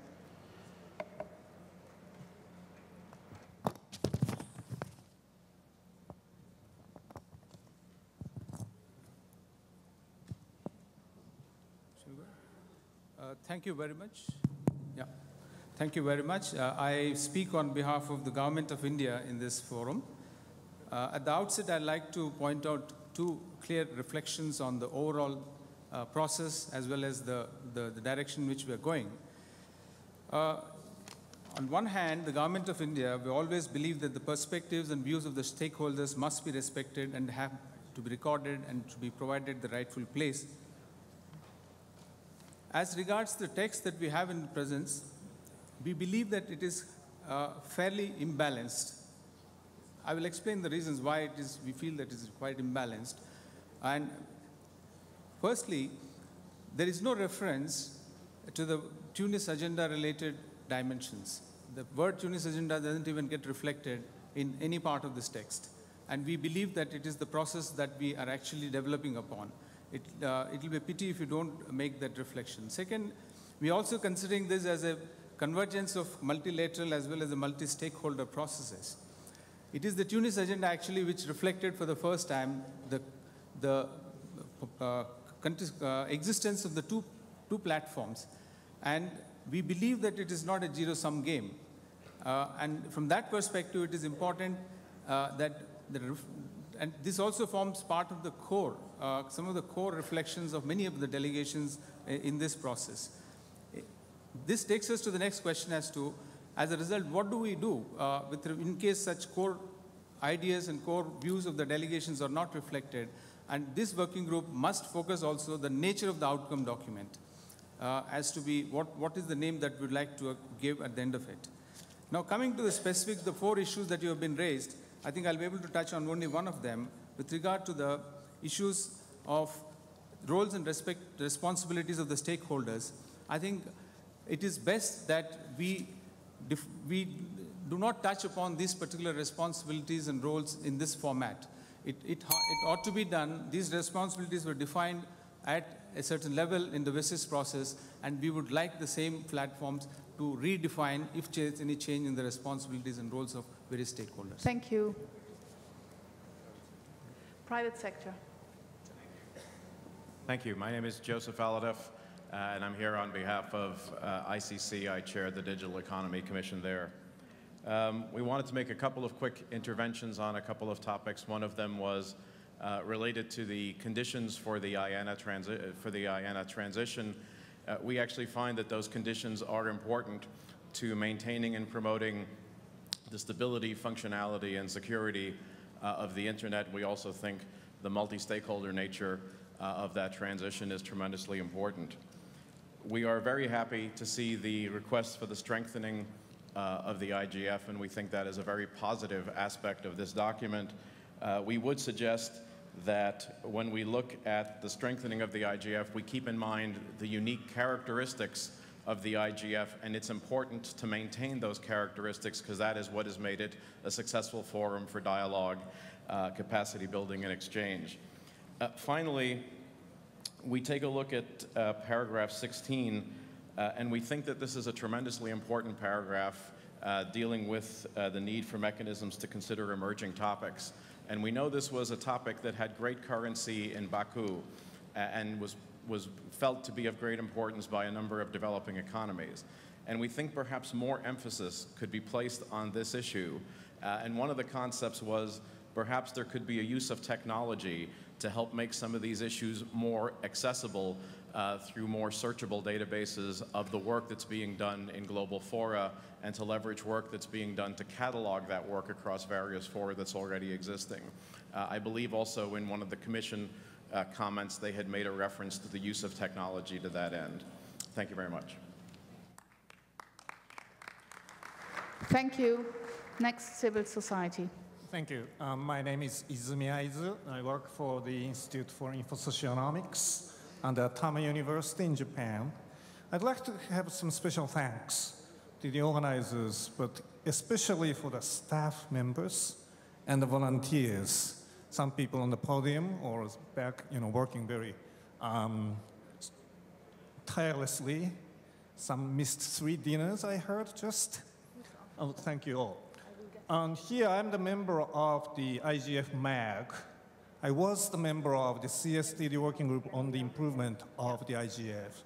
So for that, I'd like to make some comments and proposal. How many of you know how little financial resources and human resources that IGF has been running on? If you want to improve the quality of the IGF and ask some 4 points from A to D, without resources, you cannot really improve. This funding issue for the IGF was a very difficult issue at the CSTD working group. So which one should pay more or burden to take? We don't have any easy answer yet, but I still want to propose to add the following answer or sentence after point D. In order to improve the participation and quality of IGF, its funding should be significantly increased, and to that end, IGF community should work together. So I appeal to the governments. Some governments used to provide more funding, like my government of Japan. They ceased. Some other governments still remaining. Some corporations, but I'd like to appeal those internet companies who are not here, but making a lot of money. Our work is for you. So we need your support as well. Thank you very much. Thank you. Next is remote participation. Okay, so we will have a comment from the Brazilian remote hub here in São Paulo.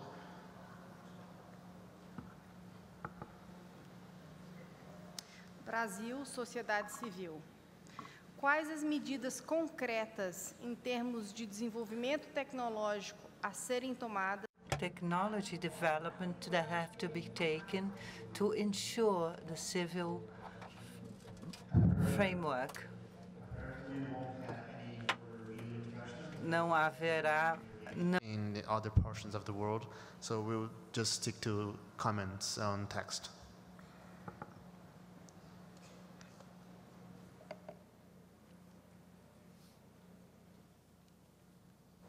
So that will be for the next round. Now I am inviting next government representative to take the floor. Thank you. Thank you. شكرا السيد الرئيس ومساء الخير للجميع. Thank you, Mr. President, and good afternoon. And in the name of the Saudi Kingdom, I would like to draw attention that the Kingdom of Saudi Arabia had submitted its observations, including the roadmaps, and it is on the website. So it is very important to look into these observations, and we're not feeling comfortable because we did not include the Kingdom's observations in yesterday's document, and this is opposite to when we talk about transparency and openness in the preparatory periods for this meeting. In addition, I would like to draw your attention that the content of the section related to roadmap, it is beyond. It's not comprehensive and it's not specific. So I would like to also and as mentioned as previous speakers, that it is very important to look into the outcome of WISES, and anything that is related to internet governance has to go back to the definition of the WISES. And as we know that a number of the outcome of the WISES will not be executed, especially when we talk about cooperation situation where the government will be carry out its responsibilities and rules when it comes to internet. That's why we demand that we include this in the document. And also, the document got mixed with the roles of the stakeholders. So we again, the definition of stakeholders has to go back to the definition of WISAs as well. And we suggest that we have also recommend the innovations to reach what we can call new internet. And thank you, Mr. Chair. Thank you very much. And it seems that we omitted representatives from academia technical community in the previous round, and we're fixing that. Please, technical community. Thank you, Mr. Chairman. My name is Mathieu Veil. I am the Chief Executive of AFNIC, which is the country code top-level domain manager for Tordefar in France. I'm also a technical community representative in the high-level multi-stakeholder committee for this meeting. In the previous session, there was talk about whether the document is good enough or not. And I think it was an important concept.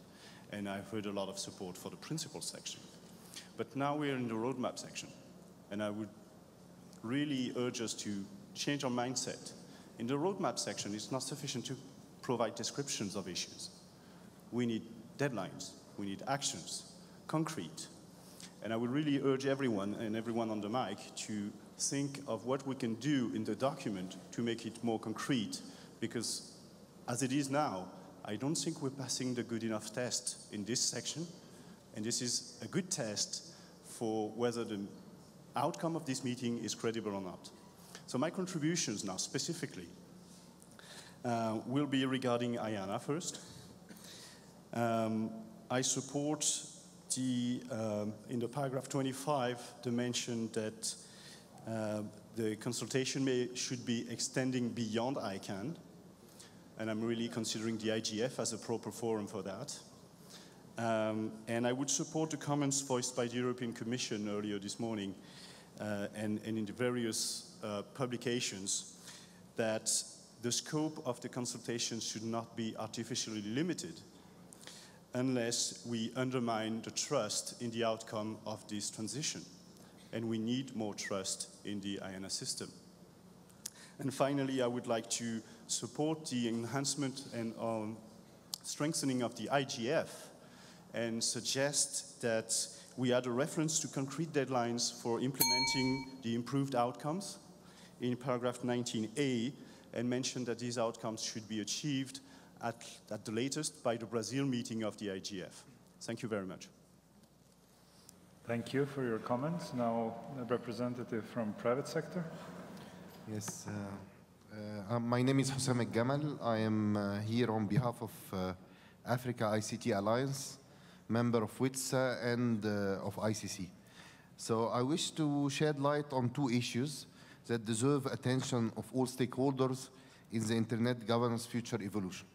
One is there are still clear awareness challenges related to internet as a developing engine in many less developed countries.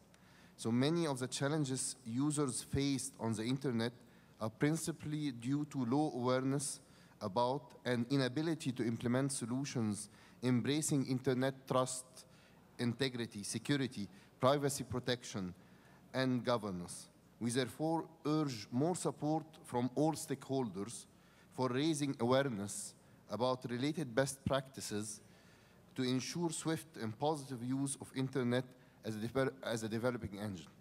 Second one is we also suggest supporting stronger multi-stakeholder participation in the internet governance from developing countries, providing more on-site participation support as well as interactive remote participation. Many related multi-stakeholders in developing countries did not have the opportunity to hear about this process at all.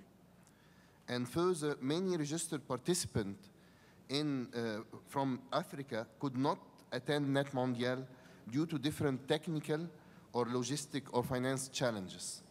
So I would recommend embracing more participation of multi-stakeholders from developing countries for future IG meetings. Thank you. Thank you very much for your comments. And now I'm turning to representative of civil society, please. I am Niels ten Oever, acting head of digital at Article 19, and I am reading a joint statement from 100 civil society organizations and individuals from the north and the south that met yesterday at the Arena in Sao Paulo. The proposed transition of the IANA functions to the global multi-stakeholder community is an important step in the globalization of internet governance. This transition should be discussed and designed with full deliberative participation of all relevant stakeholders from all regions in a variety of fora extending beyond the ICANN community and its meetings. It is desirable to keep an adequate separation between the policy development process and operational aspects, as well as external accountability mechanisms. All stakeholders must be able to meaningfully contribute to the deliberative IANA transition process, whether structural or functional separation is the best way to do this. The DNS is a global resource, so everyone has a stake in its future. To safeguard the stability and security of this resource, transparency and accountability of ICANN in general and of the board in specific should be improved. We concretely suggest to add to paragraph 27, it is desirable to keep an adequate separation between the policy development process and operational aspects, as well as external accountability mechanisms. And we suggest to add to paragraph 28, improved transparency and accountability of ICANN in general, and the board in particular, needs to be fully realized now as the IANA transition takes place.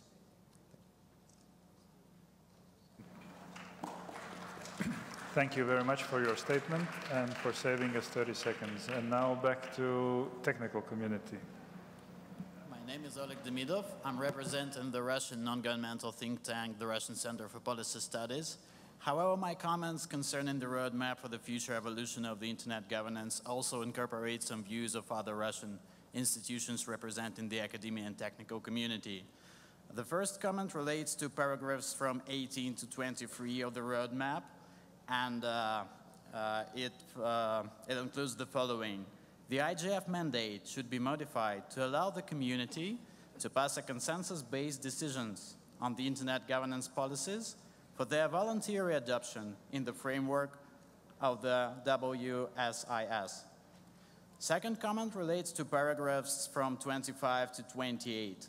The major aim is to provide for a clear division of functions with regard to IANA operation. Namely, policy development functions should be separated from technical functions and from administrative functions, with exhaustive lists of such functions to be set by stakeholders' consensus and assigned to dedicated organizations. The mandate of these organizations should be agreed upon by means of a treaty, and their accountability mechanisms should be built with account of best practices, including openness, non-partisanship, stability, and resilience. Appropriate deadlines and working plans should be developed for aforementioned actions. IGF 2015 and the expiration of IANA contract in September 2015 sounds like appropriate deadlines for the moment from this stage. Thank you for your attention. Thank you very much for your comments. And now, remote participation coordinator, please, you have the floor. Okay, we have a comment coming from the remote participation hub from Cross River in Nigeria. These are Nigeria, civil society, government, and the private sector's comments on issues dealing with institutional improvements. To achieve better results, properly constituted institutions made up of different stakeholders with a functional physical secretariat properly structured to handle different issues, receive, investigate, and recommend sanctions from defaulters to their regional IGF, from different regions based on an efficient segmentation model. This secretariat should be able to coordinate regional activities, various areas like security of user resources, transactions, availability of relevant internet governance laws, that should be domesticated in line with said standards. Provision of paid services over the Internet should attract a percentage of tax that should be shared between the originating country and the destination country, with a fraction going to IGF to run the Secretariat properly.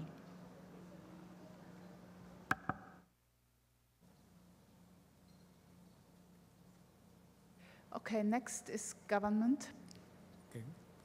Okay, thank you. I'm representative from Cuba. I'm going to speak in Spanish, much better for me. With respect to the general document, we have the following observation. We think it is a good document to start the discussion for the issue that call all of us here, but there are some things missing in this document. One of the things that is missing and is reflected in this section of the document is the non-recognition or the non-affirmation of the commitments we have assumed in the process of the WSIS, the WSIS, in Tunis and in Geneva. With respect to these issues, the multi-stakeholder approach, as it is called in English, we consider it is very important that in the context of paragraph 7, we should mention here paragraph 78 of Tunis, where it says that all government should participate on an equal foot, sharing the same responsibilities in the Internet governance process. This is a significant issue. It was highlighted this morning by several speakers, and it's good to make some reference to it. Within the context of institutional improvements, we think that paragraphs 79 and 70 of Tunis should be included or reflected here. We have sent proposals through the organizers of the event in that respect. In paragraph 28, when we mentioned ICANN, and this morning it was heard, as well as this afternoon, all the recognitions that were made in this respect, we think it's important that with respect to this organization, this should be done by following the principles of international law, and we should include that reference, and our delegation has a proposal in that respect.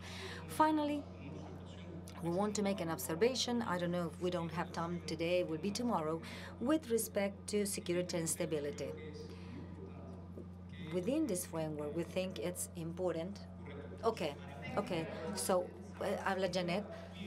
The proposal tomorrow, just to Yes. Just to be helpful to Yes, to there's the, another section. table. Thank you. So we hand over to the private sector. Panel. My name is Kurt Pritz with the Domain Name Association. I first want to thank the organizers, the volunteers, the Brazilian government, and especially Harmet Glasser and his team, and Nick Tomaso and his team, who have done great work. The Domain Name Association, or the DNA, represents the interests of the domain name industry. This includes country code top-level domains and generic top-level domains. They are operators with first-hand experience working with the IANA function.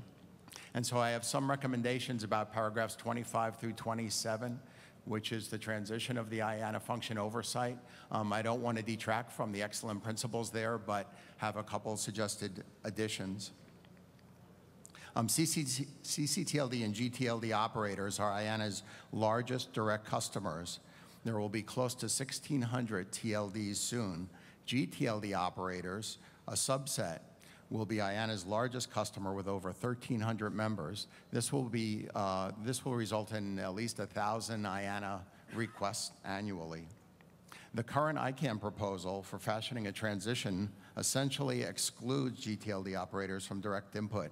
I have many years of experience working with and reaching objectives in a multi-stakeholder model. It works well, and it will work in this IANA transition, as the document says. It works because we have direct, unfiltered access to experts in every area of the IANA work stream. Developing the transition process has to be customer-focused and rely on the expertise of those with firsthand experience. As ICANN board member Ray Polzak said in response to this issue at the ICANN Singapore meeting, quote, "We don't have the equivalents from the name world sitting at the table. The point is that registries should be engaged in a much better manner than what they are right now. They are underrepresented in this." So my suggestions are this. The DNA requests that additions to paragraphs 25 through 27 be made to, quote, 1, the process reflect a focus on IANA's day-to-day partners, and 2, which is separate, the need to develop a reliable, tested, and robust You need to come to transition an function. end. Thank you. Thank you very much. Civil society is next. My name is Parmenderjeet Singh, and I come from IT for Change, and I also speak for the JustNet Coalition. The first point is that the document lacks reference to the word democracy or democratic. There's no reference to these words, while multi-stakeholderism has been spoken of about 15 times. It should be recognized that multi-stakeholderism is a subsidiary principle to the larger principle of democracy. And this word, democratic and democracy, should be included in the document as many places as possible preceding the multi-stakeholder part. The second part is that we should reference the WSIS documents, WSIS outcomes of the WSIS, the summits, which would, I think, mitigate many concerns that it is a kind of a new start and many of the words are out of context. And if we reference WSIS outcomes, that would make things much more balanced. And it should also be done in a forward-looking manner by referring to the WSIS plus 10 process, that the outcomes and the processes from here should feed into the WSIS plus 10 process, and a separate point that WSIS plus 10 processes should be participatory and inclusive from agenda setting to the outcome stage. And third is that the role of stakeholders was an issue which Janet raised. I would prefer to include a language which says that different stakeholders have different roles in different situations, whether we refer to Tunis agenda or not. And I would agree to the language used by the Vice President of European Commission, Kroes, talking about genuine multi-stakeholderism and role defining being important. One of the specific outcomes from this process could be to call for a meeting on democracy, multi-stakeholderism, and role of stakeholders. And I think that is one issue which is a smoke screen over or a roadblock to discussing many other issues. So we should call for a separate meeting on that particular issue. Thank you. Thank you. Next is technical community and academia. Okay, thank you. My name is Hiro Hota from JPRS, managing the Japanese CCTLD.jp. My comment may be very primitive. In the document, paragraph 3 refers to the successful experience of multi-stakeholder model.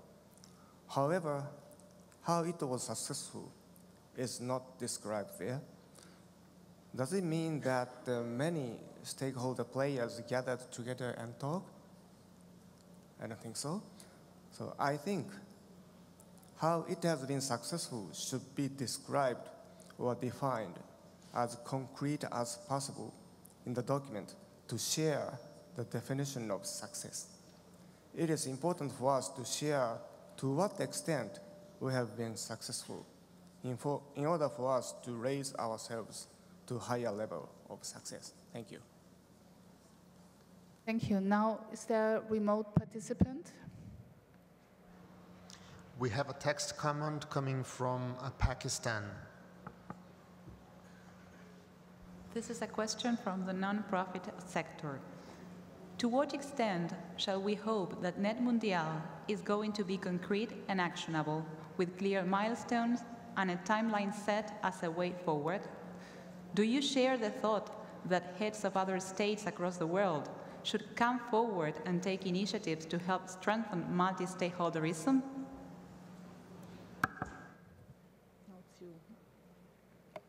So thank you very much for this question, and the answer is very simple. The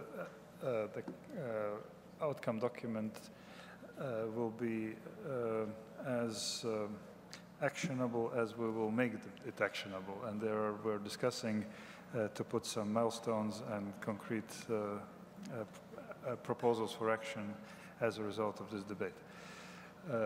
Now I'm turning to representative of governments, please. My name is Yamaguchi from the Ministry of Internal Affairs Communication, Japan. And first of all, I'd like to thank Brazilian government and CGI member and all related people for organizing the challenging meeting, useful meeting. I appreciate your very big effort.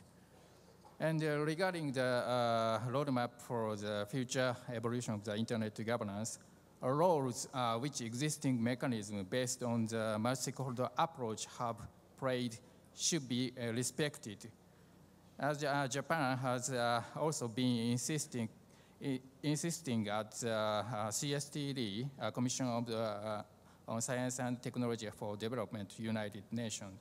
In this regard, international public policy issues in terms of the internet have been widely discussed at the IGF with participation of multi-stakeholders.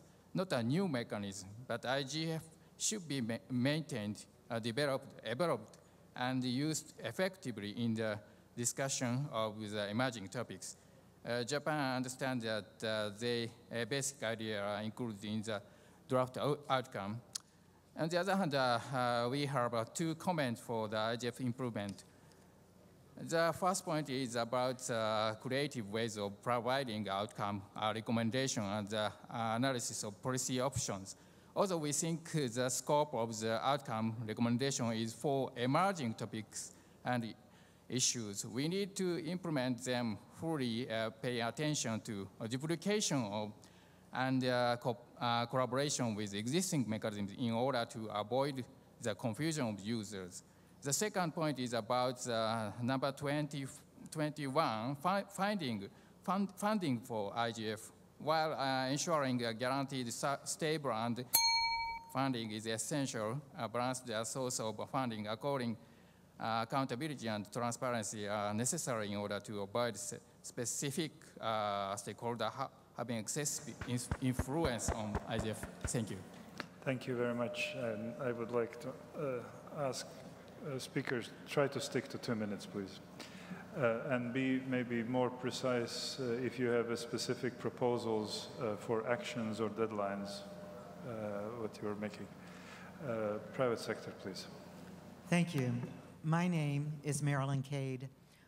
I'm a small business person who spends most of my time focusing on internet governance and on ICANN matters, and many of the people in this room have seen me in a number of meetings. I want to congratulate all of us, the organizers, the host, and the contributors to the work we have achieved and to where we are today. I liked the comment made earlier by Jemson Alufi from Aficta about the spirit of NETmundial. I think this is, in fact, what we are all experiencing and should contribute to. I think it's very important in the roadmap that we have acknowledged that internet governance is not merely about ICANN. It is much more than that, and I really welcome and support that that is reflected. Now to concrete comments. On number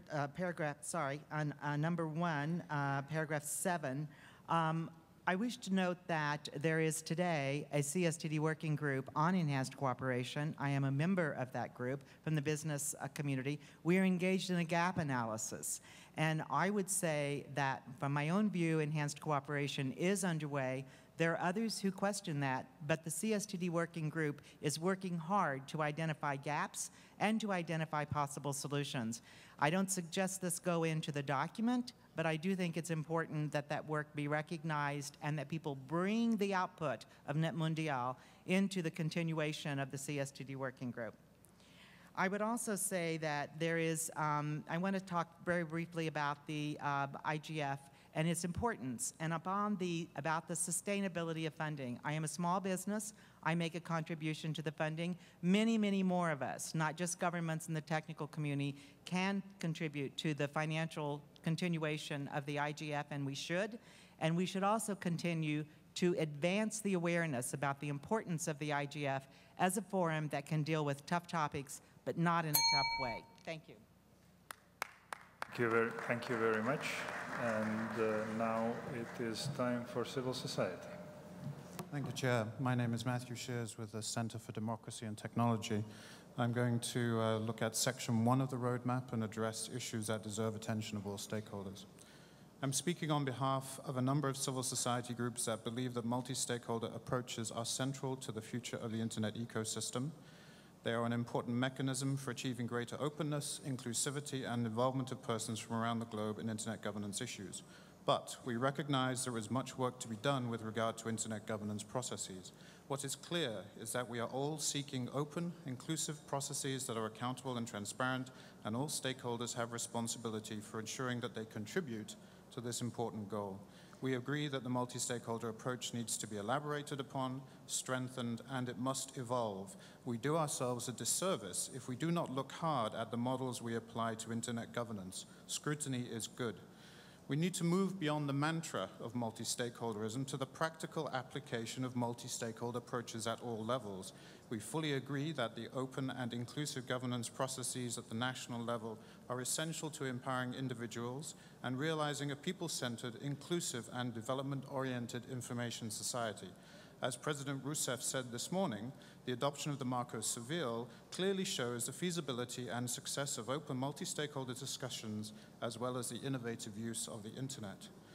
Multi-stakeholder approaches are the means to achieving participatory democracy, involving bottom-up processes and decision-making, and providing a clear process for participation and accountability and helping to build trust between stakeholders. Now, speaking as a representative of the Center of Democracy and Technology, I'd like to address the issue of roles and responsibilities. CDT does not support the insertion of roles and responsibilities in the manner of the Tunis agenda. We have moved beyond those constraints.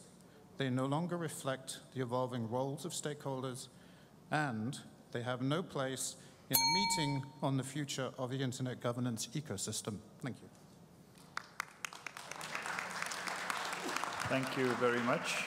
And now I'm turning to representative of technical community and academia. Thank you very much. My name is Roberto Usal, UZAL, last name, National University of San Luis, Argentina. My last comment an hour ago was about the need to face cyber warfare, transnational cybercrime, and mainly cyber espionage. Two operational comments about that, three operational comments. Current bilateral scheme to be applied when cyber attacks occurs, taking into account Article 51 of the United Nations Charter, will probably conduct to a cyber weapon proliferation. There are an important amount of antecedents that indicate that cyber weapon proliferation could be worse than nuclear weapon proliferation. Here we have an additional support to search an international and specific agreement. Cooperation is not enough, in my opinion. The development of a technological feasibility of tools to detect cyber espionage, cyber warfare, and transnational cybercrime, cyber money laundering, as an example, is easy to be demonstrated. At National University of San Luis, we have developed prototypes of tools in the context of Master of Science thesis.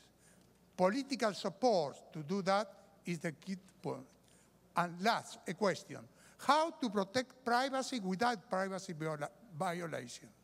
Answer. IT professionals know that when two or more computers are communicated, that communication is established in 7 layers. The more sensitive layer for privacy is layer number 7, named the application layer. Our prototype work with histograms that represent the statistical behavior of switches and routers, layers 2 and 3. No human rights violators. Thank you very much for your organizational effort. Thank you very much.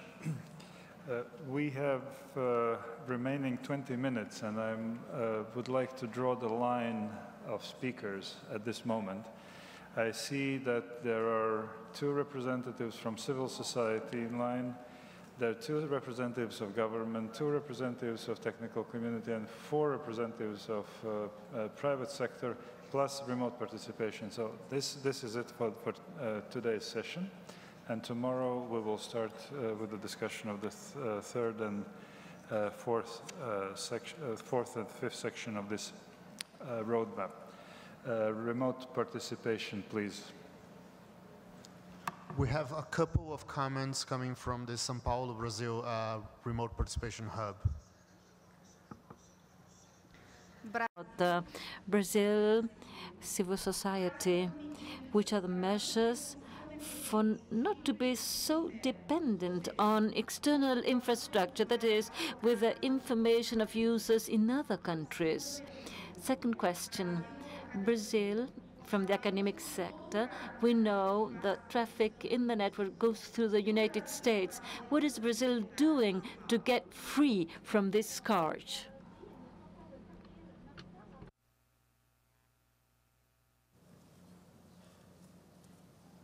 That was it? Okay, then next is government. Thank you, Chair. My name is Shalianne Clark-Hines. I'm a representative of the government of Trinidad and Tobago. My comment is specifically to paragraph 4 and the second sentence.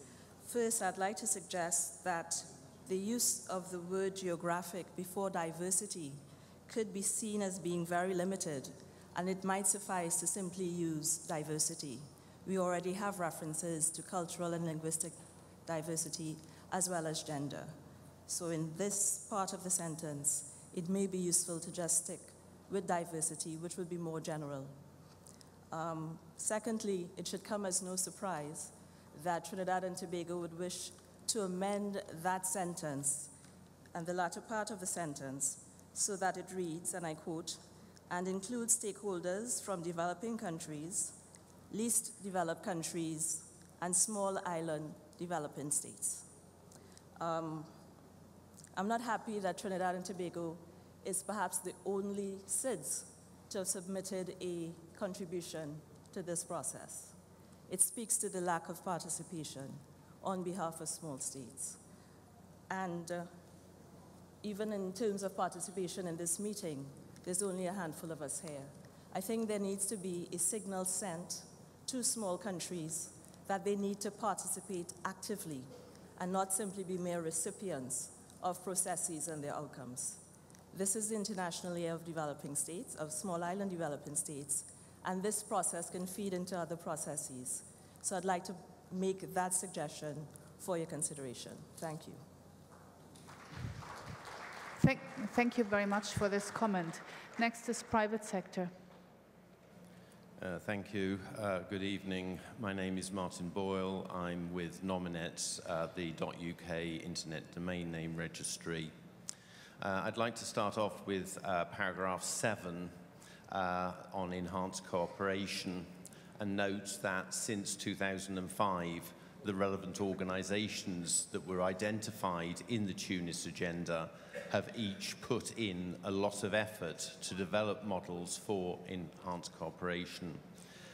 We would note the contributions to the CSTD working group on enhanced cooperation, and we believe that the NETmundial output paper should make specific reference to the work that has been done by the community over the years since 2005 in responding to WSIS, and we would also like it to encourage governments to engage in those processes. And the deliverable timescale for that, of course, is the CSTD Working Group on Enhanced Cooperation. I would move to paragraph 16, new mechanisms to consider emerging topics and issues. And we would not favour new mechanisms. Emerging topics are already in the IGF mandate, and if we were to keep this paragraph, it should have a clear reference to the IGF in the paragraph. For the IANA paragraphs 25, 26 and 27, in general, we think that these are around about right. The discussion is going on elsewhere, and any contribution from NETmundial should be based on general principles. And very quickly, on paragraph 21, we would greatly welcome more sustainable funding for the IGF. Thank you very much. Next is civil society. Buenas tardes. Mi nombre es Johnny. Good afternoon. My name is Johnny Laureano from the Internet Users in Peru. I want to congratulate the organizing committee in Brazil for this opportunity of discussing relevant issues that motivate us to be here today, Internet users. So I try and represent right now the end users of Internet. First of all, we agree with the general terms of the draft document, and we hope that the final outcome document be approved. But we hope that this would not be just a document, but an instrument, a roadmap going beyond April 23. So we want this instrument to be the genesis of the new Internet. And I'm talking about the new Internet because it's far away from the initial talent that the founders of Internet that have been with us today in the morning were motivated. The Internet that wants to be built right now is based on the agents present here.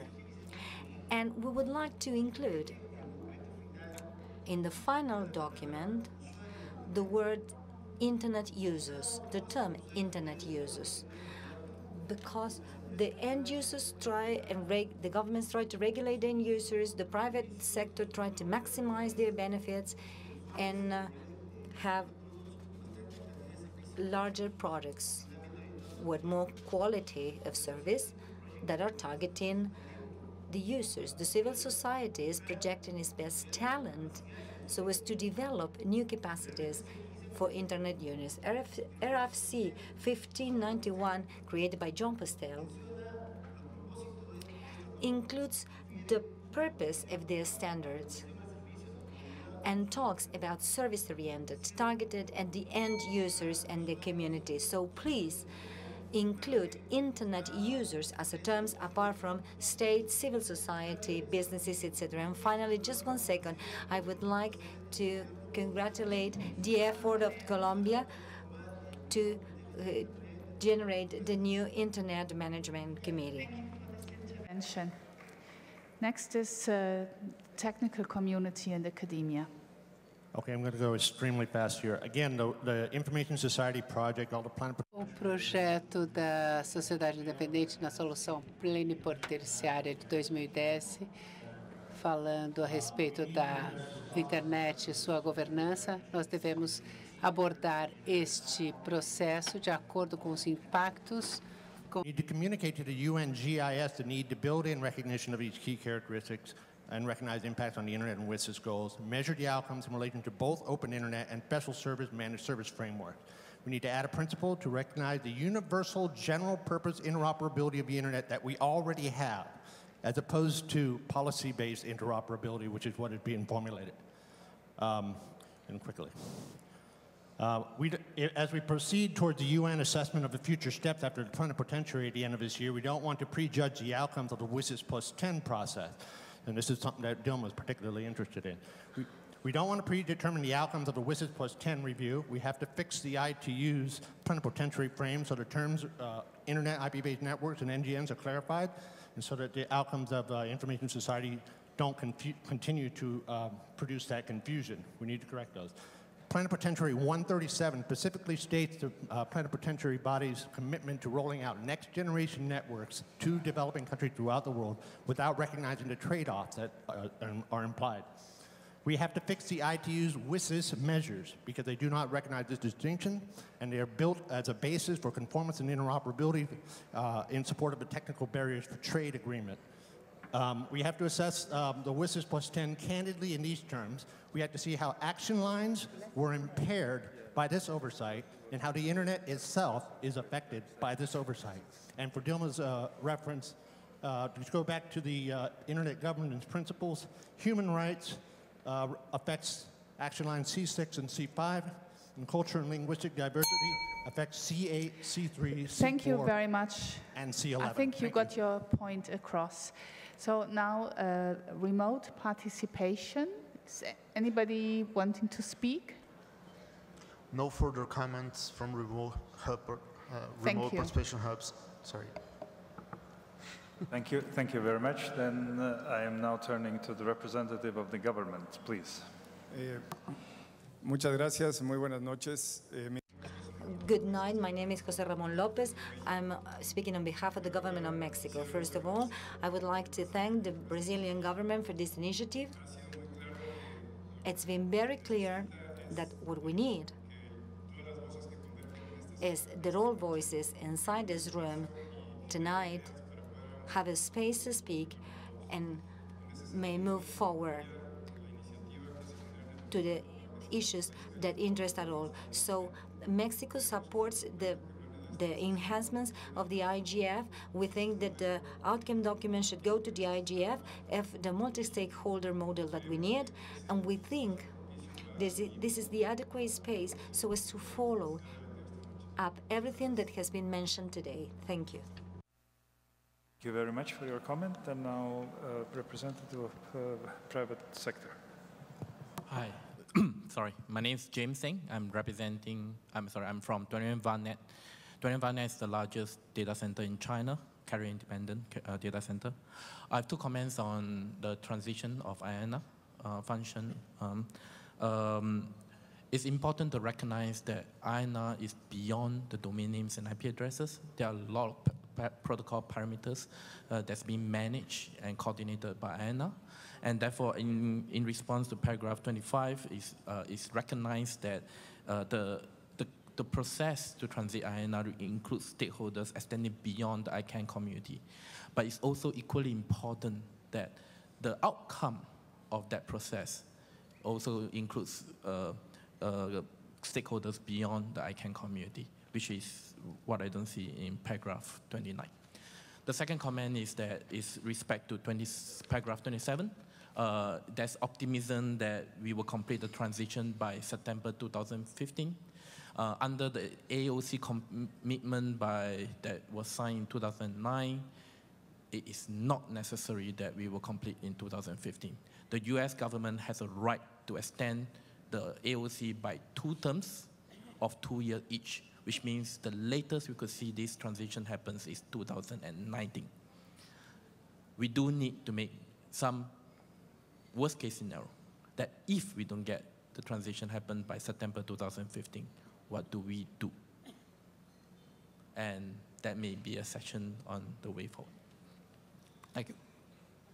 Thank you very much. Now, representative of civil society. Thank you, Chair. My name is Vladimir Radunovic on behalf of Diplo Foundation, and I come from Yugoslavia, at least my badge says so. I'm from Serbia. As a member of MAG and the steering committee of OneNet, I also want to thank to the organizers of NETmundial for the opportunity and also the opportunity to strengthen the IGF even further, which I'm sure is going to be one of the outcomes of this event. I have 2 points to make. One is to improve one of the non-controversial issues, which is in paragraph 11, where we mention remote participation. It should be changed into e-participation. The change is not just cosmetic, it is conceptual. Basically, remote participation or online participation, as it would be more fair to title it, serves for the meetings only, while e-participation is a much broader concept and gives much more opportunity for participation, including within an intersessional dialogue. The second point is with regards to the paragraph 21, where we mentioned the improvements of the IGF and the funding. I strongly support previous comments on greater financial support for the IGF, so I invite for the change in paragraph 21 with a bit of a stronger language which would invite for a commitment by governments and non-governmental stakeholders to financially support the IGF. Thank you. Thank you very much. Now, academia. Thank you. Good evening, Bill Drake from the University of Zurich. I'm also the chair of the Non-Commercial Users Constituency in ICANN. First, I would support all of the statements pertaining to strengthening the IGF. That said, I wanted to focus on a paragraph people have not spent much time on. This is paragraph 24. This is the one that refers to communication and coordination, and then goes on to talk about creating mechanisms for information sharing. I would suggest to split that paragraph into two, to take out the third sentence and develop it a little bit more as a separate paragraph of one sentence, which would read as follows.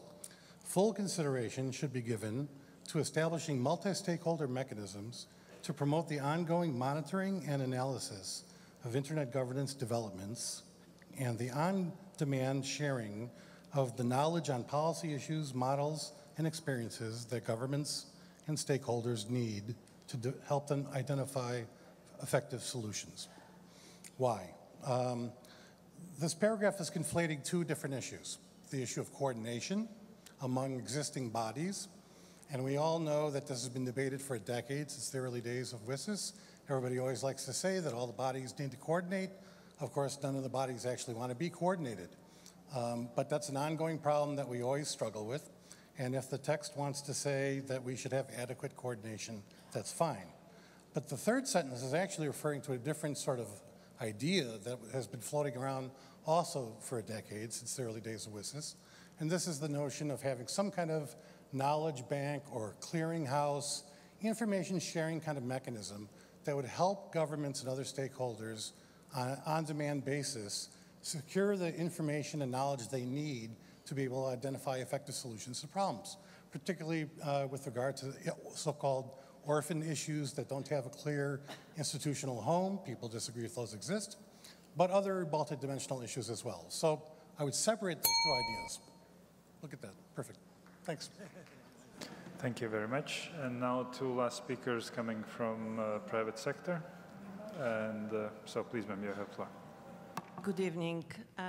Buenas noches, mi nombre es Irán Buro Savana y yo trabajo para VeriSign. Mi intervención hoy tiene que ver con el Foro de Gobernanza de Internet. Y entonces me concentro en el párrafo 17. Y los que 17. So VeriSign has been an active participant in the Internet Governance Forum pretty much since its very beginning. We have also contributed to the IGF Trust Fund for several years now. For us, the IGF, with its inclusive, open, and democratic nature, is the central and leading venue for Internet governance discussions. However, we recognize, as already pointed out in the outcome document, that there is a need for a strengthened Internet governance forum. Specifically, I'd like to say that improved outputs should include creative ways of providing findings of IGF sessions. Extending the IGF's mandate beyond 5-year terms would contribute significantly to the strengthening of the Internet Governance Forum. Ensuring guaranteed, stable, and predictable funding for the IGF is absolutely essential, and we'll do our best to help in this regard. And last but not least, the IGF should continue to support the growth of national and regional IGF initiatives as a key contributor to the Internet governance discussion intersessionally. Thank you very much. Thank you very much. And again, representative of private sector. Thank you very much. My name is Tim Conway. I'm from Australia. I'm the member representative of the Australian Information Industry Association to WITSA, the World Information and Technology Services Alliance. Like everybody else, congratulations to the organisers. And I don't envy your task in drawing this together in less than 24 hours. I wish to address institutional improvements and in particular meaningful participation. WITSA is a global alliance of 85 ICT associations. A key feature of its membership is while its membership comprises the major ICT organisations of the developed world, in fact the majority of our members by number are drawn from developing ICT industries of emerging economies. If you go to the website witsa.org, you'll see a membership map that strikingly illustrates this. It is important to understand the implications of this distribution, and especially the representation and meaningful participation of the ICT sector from these nations as stakeholders in internet governance arrangements. As we said in our content submission, the internet and the ICT sector are mutually dependent. The presence of the internet enables the development of the ICT sector, especially in emerging economies, and the development of the ICT sector in those economies strengthens and extends access and capability of the internet in those countries. However, all too often the ICT sector in those countries is unable to participate effectively in multi-stakeholder meetings such as this. Why?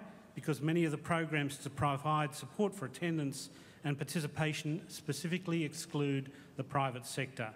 That is quite simply discriminatory and reflects incorrect perceptions. The private sector in those countries is almost universally startups and SMEs. All stakeholders should be treated equally, and we request this be given priority consideration for all future multi-stakeholder meetings. Thank you.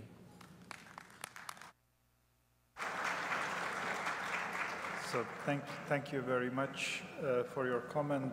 That brings us to the end of discussion of sections 1, 2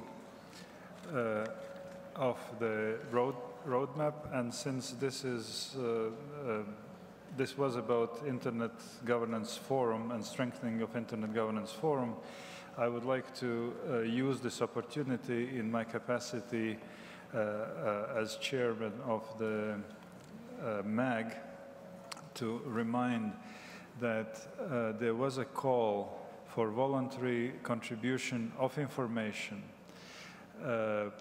by 30 of June on the very simple issue. Those who are skeptical about usefulness of IGF usually says it is just a talk show. And the call was to provide information what decisions or concrete actions has been taken by organizations as a result of discussion in IGF of relevant subject matters. So we would like to compile that information and present it at the opening of IGF 2014 to demonstrate that the discussion forum brings concrete results where these decisions should be made. So the deadline for submission is 30 of June, and I would invite you to look at IGF website, where email address is indicated. So that brings us to the end of the session, and for concluding announcement, I will turn to Janet Hoffman. Yes, we first like to commend you for your stamina, your patience, and your attention. I think that's quite remarkable considering the time. Second, I'd like to announce that we now will have a break for half an hour so that all people can find some food. And the session where we then address all the comments received today will start at 9 o'clock, but there is a change of room. We will now meet in the upstairs lounge, which is in the annex building across the lobby on the second floor, 9 o'clock. Thank you very much.